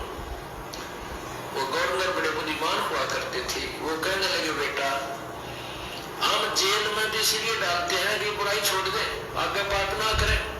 और तूने पहले ही समर्पण कर दिया, तू आज हृदय में तेरे जगह नहीं रही इस बात की, जब हम तुझे बरी करते हैं, हम तुझे नहीं मारेंगे, ना कैद में डालेंगे। अब कब बोलो सोचे अच्छी बात बिगड़ी पाई है, मैंने कैद में नहीं डालते, मेरे पाप कटे को नहीं बोला तो मेरी बात मान जाओ, मुझे सजा दे दो। मैं बोला भाई नहीं, हम सजा नहीं देते, आप जाओ कितना देख लो, साधु हो गया, कभी भी किसी का नुकसान कर नहीं सकता। तो फिर संत के पास आया, संत ने सोचा ये फिर आ गया भाई, ये तो मेरा और काम झूठना धोना खराब करेगा। कहने का बेटा क्या बात हुई, थाने में नहीं गया। उसने सारी कहानी बता दी, महात्मा जी मैं थाने में गया था, गवर्नर तक आ गया उनका, और मैंने सारी बात कह दी कि मुझे अरेस्ट कर लो, मुझे सजा दे दो, चाहे मुझे सूली फांसी तोड़ दो, तुम मैं अपने पापों का प्रायश्चित कराना चाहता हूँ। तो उन्होंने मुझे कह दिया बेटा जा तू, हम तुझे कोई सजा नहीं देंगे, तू तो सजा इसलिए देते सुधर जाए, और तो कोई सुधर गया, हम क्या सजा देंगे तुझे, तो वैसे संत बन गया। जब वो साधु की मच्छी बड़ी अच्छा बेटा ले नाम ले लेता। तो कहने का भाव ये है, पुण्यात्माओं सत्संग आने से पुण्यात्माओं के शिखर अमल हो जाता है, प्रभाव पड़ जाता है। क्या बताते हैं, सतगुरु के दरबार में जाइयो बारंबार, वे भूली वस्तु लखा देवे है सतगुरु दातारी। तो पुण्यात्माओं, यहाँ पे परमपिता परमात्मा सतगुरु रामपाल जी भगवान ने हमें अपने सत्संगों में जो ये गब्बू डाकू वाली जो कहानी सुनाई है, ये कहानी आज हमारे काम आएगी, और विशेषकर उन सभी परमात्मा की प्यारी आत्माओं के काम आएगी जो परमात्मा की प्यारी आत्माएं 2014 बरवाला कांड में सतलोक आश्रम मैनेजमेंट हरियाणा के कुकर्मों को देखकर, उनकी मनमानी काल प्रेरित हरकतों को देखकर सतगुरु रामपाल जी भगवान में दोष निकालकर भक्ति मार्ग से दूर हो चुकी थी, और आज जिनके अंदर वापस भक्ति करने की प्रेरणा उठ रही है, उन आत्माओं को यह सत्संग अब समझ में आ गया होगा। गवर्नर ने क्या कहा कि हम जेल में इसलिए डालते हैं ताकि तुम बुराइयां ना करो, और तुमने पहले ही बुराइयां त्याग दी, तुम अपने पापों से प्रायश्चित कर लिया, तो तुम्हें जेल में डालने का क्या फायदा है, जाओ हम तुम्हें बरी करते हैं। ठीक इसी प्रकार पुण्यात्माओं, जब आपने अपनी गलती का जो 2014 बरवाला कांड के बाद में आपने सतलोक आश्रम मैनेजमेंट हरियाणा के कुकर्मों से प्रेरित होके मन में दोष पाल लिया था गुरुजी के प्रति, गुरुजी की भक्ति के प्रति, आपने भक्ति छोड़ दी थी, आज जब आपको खुद ही अपनी गलतियों का पश्चाताप हो चुका है, आप उन सब बातों का, वो आपने जो 3, 4, 5, 6 साल का समय आपने जो बर्बाद कर दिया उन काल प्रेरित लोगों के चक्कर में आके, उनके कुकर्मों के आधार से, जब आज आपको उन गलतियों की आपको आज उन गलतियों के कारण आज आपको पछतावा हो रहा है, आपको प्रायश्चित हो रहा है, तो पुण्यात्माओं परमात्मा ने आपको माफ किया, क्योंकि मालिक अंतर्यामी है। परमात्मा ने देख लिया कि ये आत्मा अब वापस भक्ति करना चाहती है, इस आत्मा को अपनी उन गलतियों की ग्लानि हो रही है, इसको अपने कुकर्मों का प्रायश्चित हो रहा है, इसको सही और गलत की पहचान हो गई है कि मैं क्यों भक्ति मार्ग से दूर हुआ था, किन लोगों के कारण मैं भक्ति मार्ग से दूर हुआ था। तो परमात्मा ने आपके उन अंदर के भावों को देखकर, उस अंतर्यामी परमात्मा ने आपको उसी समय माफ कर दिया, और आपके अंदर परमात्मा ने एक सत प्रेरणा जागृत कर दी कि मैं वापस भक्ति शुरू करूं, मैं वापस परमात्मा का दरबार लगाऊं, मैं वापस इस परमेश्वर से मैं जुड़ूं। अब काल आपको फिर से ना फांस ले, क्योंकि काल आपको वापस फांसेगा कब, जब आप उन्हीं फर्जी नामदान केंद्रों पे जाओगे नाम शुद्ध करवाने के लिए, क्योंकि वो फर्जी नामदान केंद्र वही लोग खोल के बैठे हैं जिन लोगों ने आपको वर्षों पहले उल्टे काम करके परमात्मा की भक्ति से दूर किया। तो आप उन काल प्रेरित लोगों के झांसे में वापस ना आ जाओ, आप उन्हीं मनवस लोगों के पास वापस ना चले जाओ। इसलिए परमात्मा ने पहले ही ये वीडियो बना के आप सभी भाई बहनों तक भिजवा दिए, सात संगतियों के प्रोग्राम आप सभी भाई बहनों को दिखवा दिए, ताकि आप नीर खीर का निवारा कर ले, सत्य से परिचित हो जाए। तो पुण्यात्माओं, आपको परमात्मा ने, जैसे उस गवर्नर ने गब्बू डाकू के भाव देखकर, उसकी आत्मगलानी को देखकर, उसके कुकर्मों से पश्चाताप को देखकर उसको माफ कर दिया, उसको सजा नहीं दी। ठीक इसी प्रकार पुण्यात्माओं, आज वर्तमान में गुरुदेव के हिसार जेल में रहते सहते बाहर आज जो आपकी भक्ति करने की जो इच्छा जागृत हो रही है, उस आधार से परमात्मा ने आपको उसी समय माफ कर दिया। अब सिर्फ और सिर्फ आपको अपने घर पे परमात्मा का दरबार लगा के और आपने ठीक इसी प्रकार अपनी वापस भक्ति शुरू करनी है, जो भक्ति आपने शुरुआत में सतगुरु रामपाल जी भगवान से नाम दीक्षा लेके शुरू की थी। और अब आपने विशेष तौर पे ध्यान रखना है, आपको एक हिदायत है परमात्मा की तरफ से, ये आपको एक अंतिम मौका है, आपको एक लास्ट चांस दिया है परमात्मा ने इतने वर्षों के बाद। कहते हैं ना कि एक बॉल पे 2 छक्के और जीवन में 2 मौके हर किसी को नहीं मिलते, किसी भाग्यशाली को ही मिलते हैं। तो ये जीवन में दूसरा मौका, जो आप परमात्मा से दूर हो चुके थे, ये दूसरा मौका आपको उस परमेश्वर ने दिया है और आप तीसरे मौके की उम्मीद ना करना।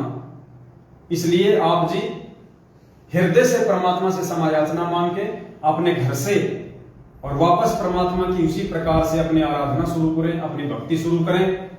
आप एक साफ शुद्ध पानी की बोतल भर लें, उस बोतल को आप परमात्मा के दरबार में रखें। मार्केट से थोड़ा सा मिश्री का या मखाने का जो है आप जी 100 ग्राम आधा किलो जो है प्रसाद ले आए, उसको भी आप अपने घर में अपने दरबार पे रखें और परमपिता परमात्मा सतगुरु रामपाल जी भगवान से ये अरदास करें, ये विनती करें कि हे परमपिता परमात्मा, आप पूर्ण परमेश्वर हैं, आप अंतर्यामी हैं। परमात्मा आपकी मेहर से, आपकी कृपा दृष्टि से दास ने फिर से भक्ति शुरू की है। परमात्मा अपना आशीर्वाद आप जी अपने दास पे बनाए रखना, आगे से दास ऐसी कोई गलती ना करे। परमात्मा इसके लिए दास को सद्बुद्धि दें, दास को साथ संगति से जोड़ के रखें, अपने सत्सेवक भाई बहनों के संपर्क में रखें, दास को अच्छे कर्म करने के लिए आप जी परमेश्वर प्रेरित करें।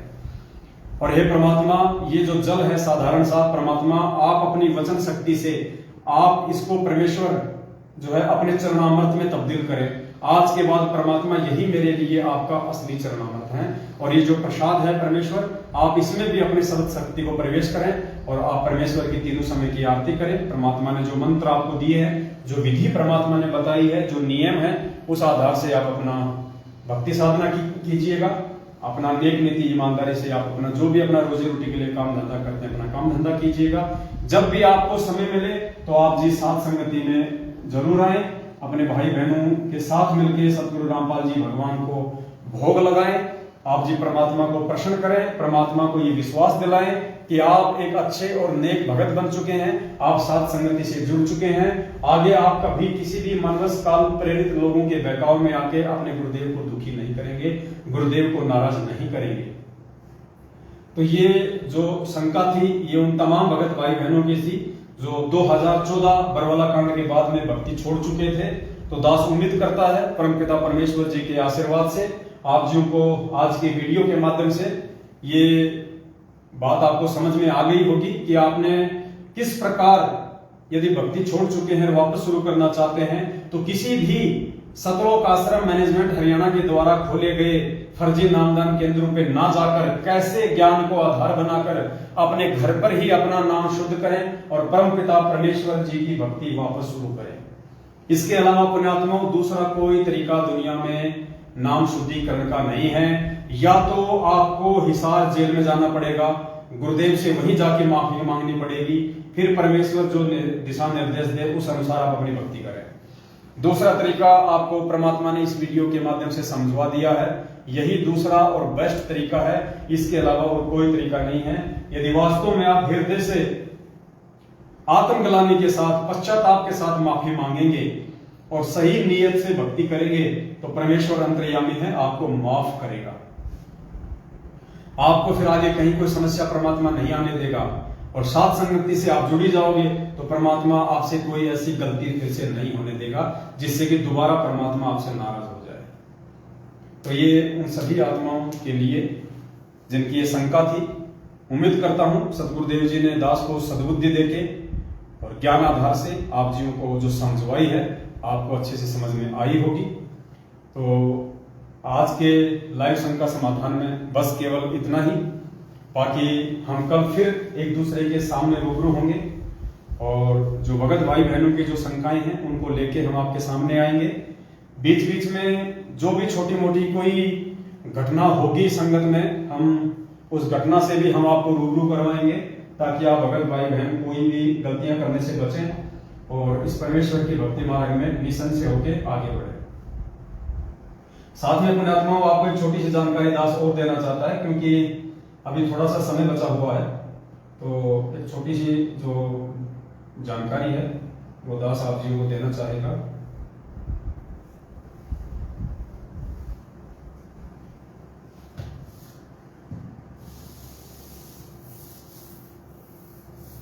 ये पुणात्मा अभी 4-5 दिन पहले की बात है, ज्यादा दिन नहीं हुए हैं इस घटना को। आप जो ये वीडियो देख रहे हैं स्क्रीन के सामने, एक वीडियो है जो आप जी के सामने है।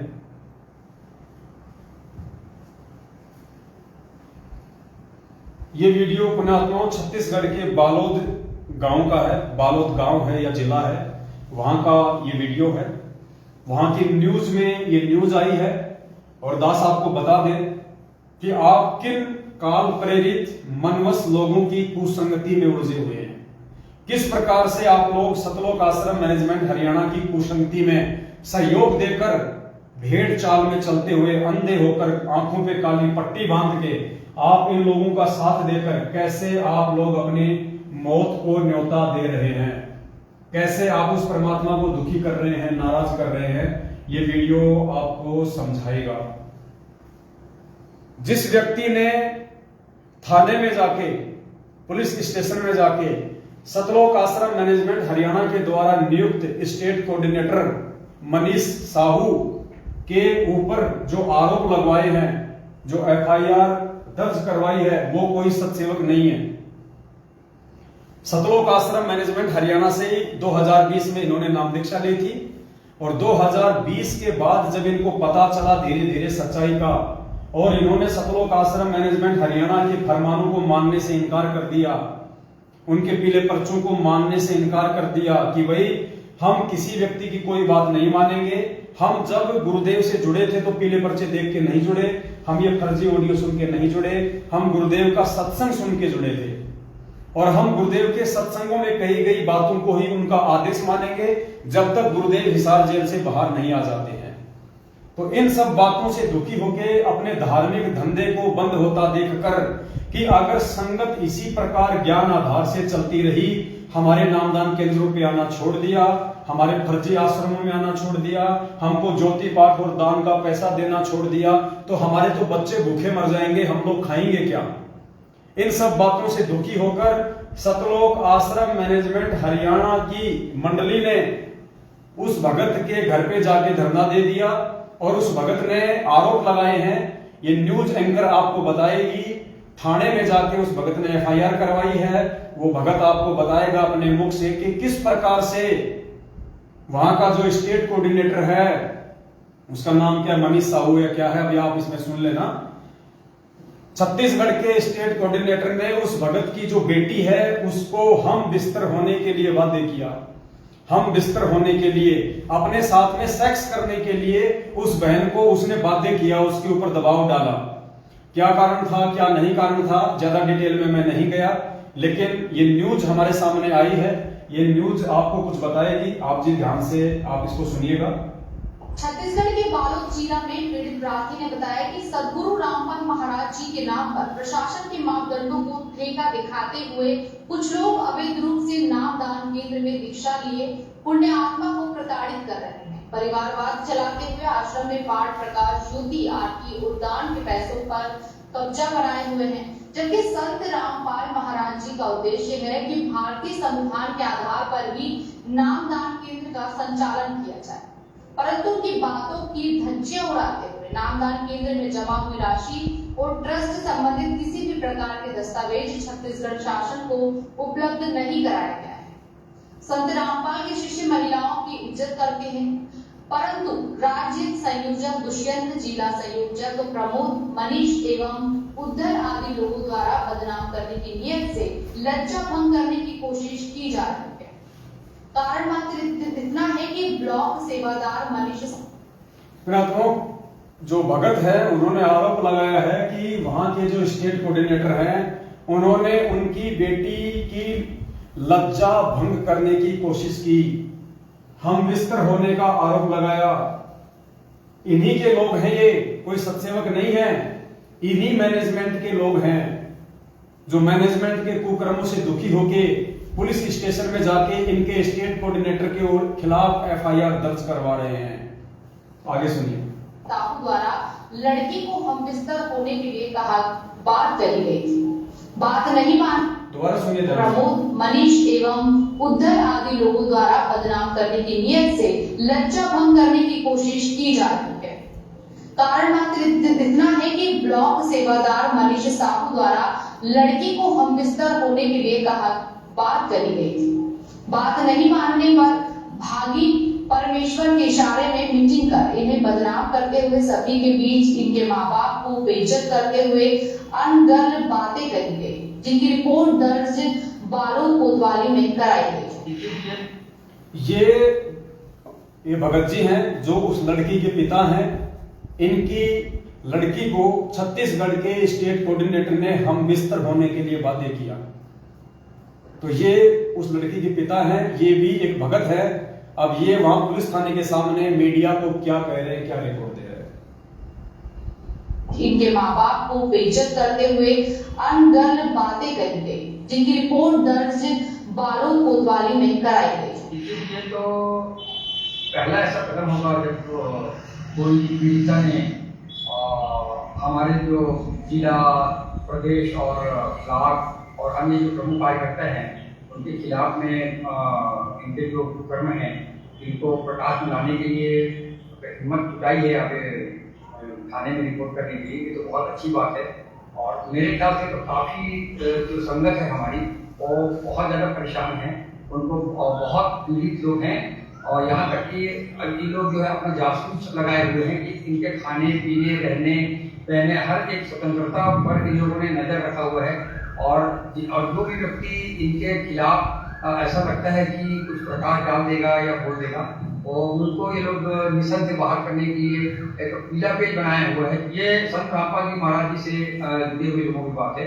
और मैं भी करीब 8 साल पहले से जुड़ा हुआ हूँ संत रामपाल जी महाराज जी से। और 2-3 साल पहले तक ऐसा इस तरीके की कठिनाइयों का सामना जो है आम भगत को झेलना नहीं पड़ता था। अभी इन लोगों ने अपना एक बूथ बनाया हुआ है, वो भी जो चयनित किए गए हैं ब्लॉक सेवादार, जिला सेवादार या कोई स्टेट सेवादार, वो आम संगत के थ्रू बनाया नहीं गया है। ये कहीं ऊपर से लोग बन के आता है और ये लोग ऊपर से किसी चीज का पालन करते हैं। संगत से बनाए हुए जो लोग रहते हैं जिनको आम संगत बनाना चाहती है कि इनको हम अपने लिए जिला सेवादार चुनेगा, तो उन लोगों का यहाँ पे कोई चलने नहीं दे रहा। तो पुण्यात्माओं, इस प्रकार से उस लड़की के पिता ने आरोप लगाए हैं। आप सबके सामने वीडियो है, लड़की का पिता है, थाने के सामने से मीडिया को इंटरव्यू दे रहा है, एफआईआर करवाई है और स्पष्ट कह रहा है कि पूरी संगत छत्तीसगढ़ की महादुखी है इन लोगों से। पिछले 3-4 वर्षों से ये जो मैनेजमेंट है सतलोक आश्रम हरियाणा, इन्होंने संगत को बहुत ज्यादा दबा के रखा हुआ है अपने धार्मिक धंधे के लिए। ये संगत को डरा के रखते हैं, धमका के रखते हैं। कोई भी व्यक्ति यदि इनकी बातों को नहीं मानता है जो हमारे गुरु जी के ज्ञान के खिलाफ होती हैं, तो उन लोगों के घर पे आके मंडली बुला के उनको डराते हैं, धमकाते हैं, उन लोगों को मिशन से बाहर करने के लिए दबाव डालते हैं। तो ये सारी बातें आपको लड़की के पिता ने, जो कि भगत हैं, संत रामपाल जी के भगत हैं, इन्होंने आपके सामने बताई है। दास कोई अपनी तरफ से नहीं बता रहा है। और हम ये भी नहीं कह सकते कि ये झूठ बोल रहे हैं या ऐसा नहीं हो सकता, क्योंकि अभी आपने 1 घंटे पहले इसी वीडियो में देखा कि 1.5 साल पहले जिस नामदान सेवादार ने, जो कि मध्य प्रदेश के धार जिले का था, जिसने एक नाम शुद्ध करवाने गई शादीशुदा बहन के साथ 8 दिन तक बलात्कार किया, आज लगभग 16-17 महीने के बाद में ट्रैक्टर और ट्रॉली के एक्सीडेंट में उसकी मौत हुई है। आज उसकी अकाल मौत हुई है जिसने जो कुकर्म किया था। तो इन सेवादारों के लिए, इन ब्लॉक सेवादारों के लिए, इन कोऑर्डिनेटरों के लिए ऐसी कोई बड़ी बात नहीं है। ये संगत को केवल भेड़ बकरियां समझते हैं, संगत को मक्खी मच्छर समझते हैं, संगत को केवल अपने धार्मिक धंधे का एक सीढ़ी समझते हैं। और वो मूर्ख व्यक्ति है, वो ज्ञानहीन प्राणी है, जो इतना समझने के बावजूद भी, इनकी इतनी उल्टी और मनवश काल प्रेरित घटिया हरकतों को देखने के बावजूद भी, और आए दिन उन घटिया हरकतों के चलते जो इनकी मृत्यु हो रही है, इन सब बातों को नजरअंदाज करके, आंखों पे काली पट्टी बांध के, फिर भी इन्हीं मनवश होकर भी लोगों का साथ दे रहे हैं और अपने आने वाले आध्यात्मिक क्षेत्र में, अपने भविष्य में, अपने जीवन में कांटे बो रहे हैं। तो ये कोई बड़ी बात नहीं है। लेकिन समझदार वो होगा अच्छी आत्मा वो होगी, सतगुरु रामपाल जी भगवान का कृपा पात्र भगत वो होगा जो समय रहते इन सभी ज्ञान विरुद्ध घटिया हरकतों से शिक्षा लेते हुए संभल जाएगा।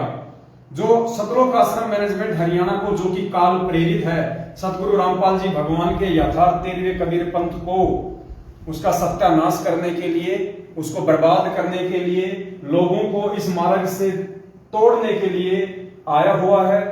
अच्छी आत्मा वो होगी जो समय रहते सात संगत से जुड़ जाएगी, सत्संगों के वीडियो देख के नीर खीर का निवेरा कर लेगी और इस बात को अच्छे से जान लेगी कि यदि आज आपका भला हो सकता है, यदि आज आप निसंशय होकर भक्ति कर सकते हैं, सतगुरु रामपाल जी भगवान की सही मानने में आप उनकी शरणागत हो सकते हैं, आप अपने आप को एक अच्छा सुयोग्य भगत कह सकते हैं, तो सिर्फ और सिर्फ सात संगति से जुड़ के ही ऐसा संभव है, दूसरा उसका कोई तरीका नहीं है। तो पुण्यात्माओं, इस प्रकार की घटनाएं आपकी आंखों के सामने घटित हो रही हैं।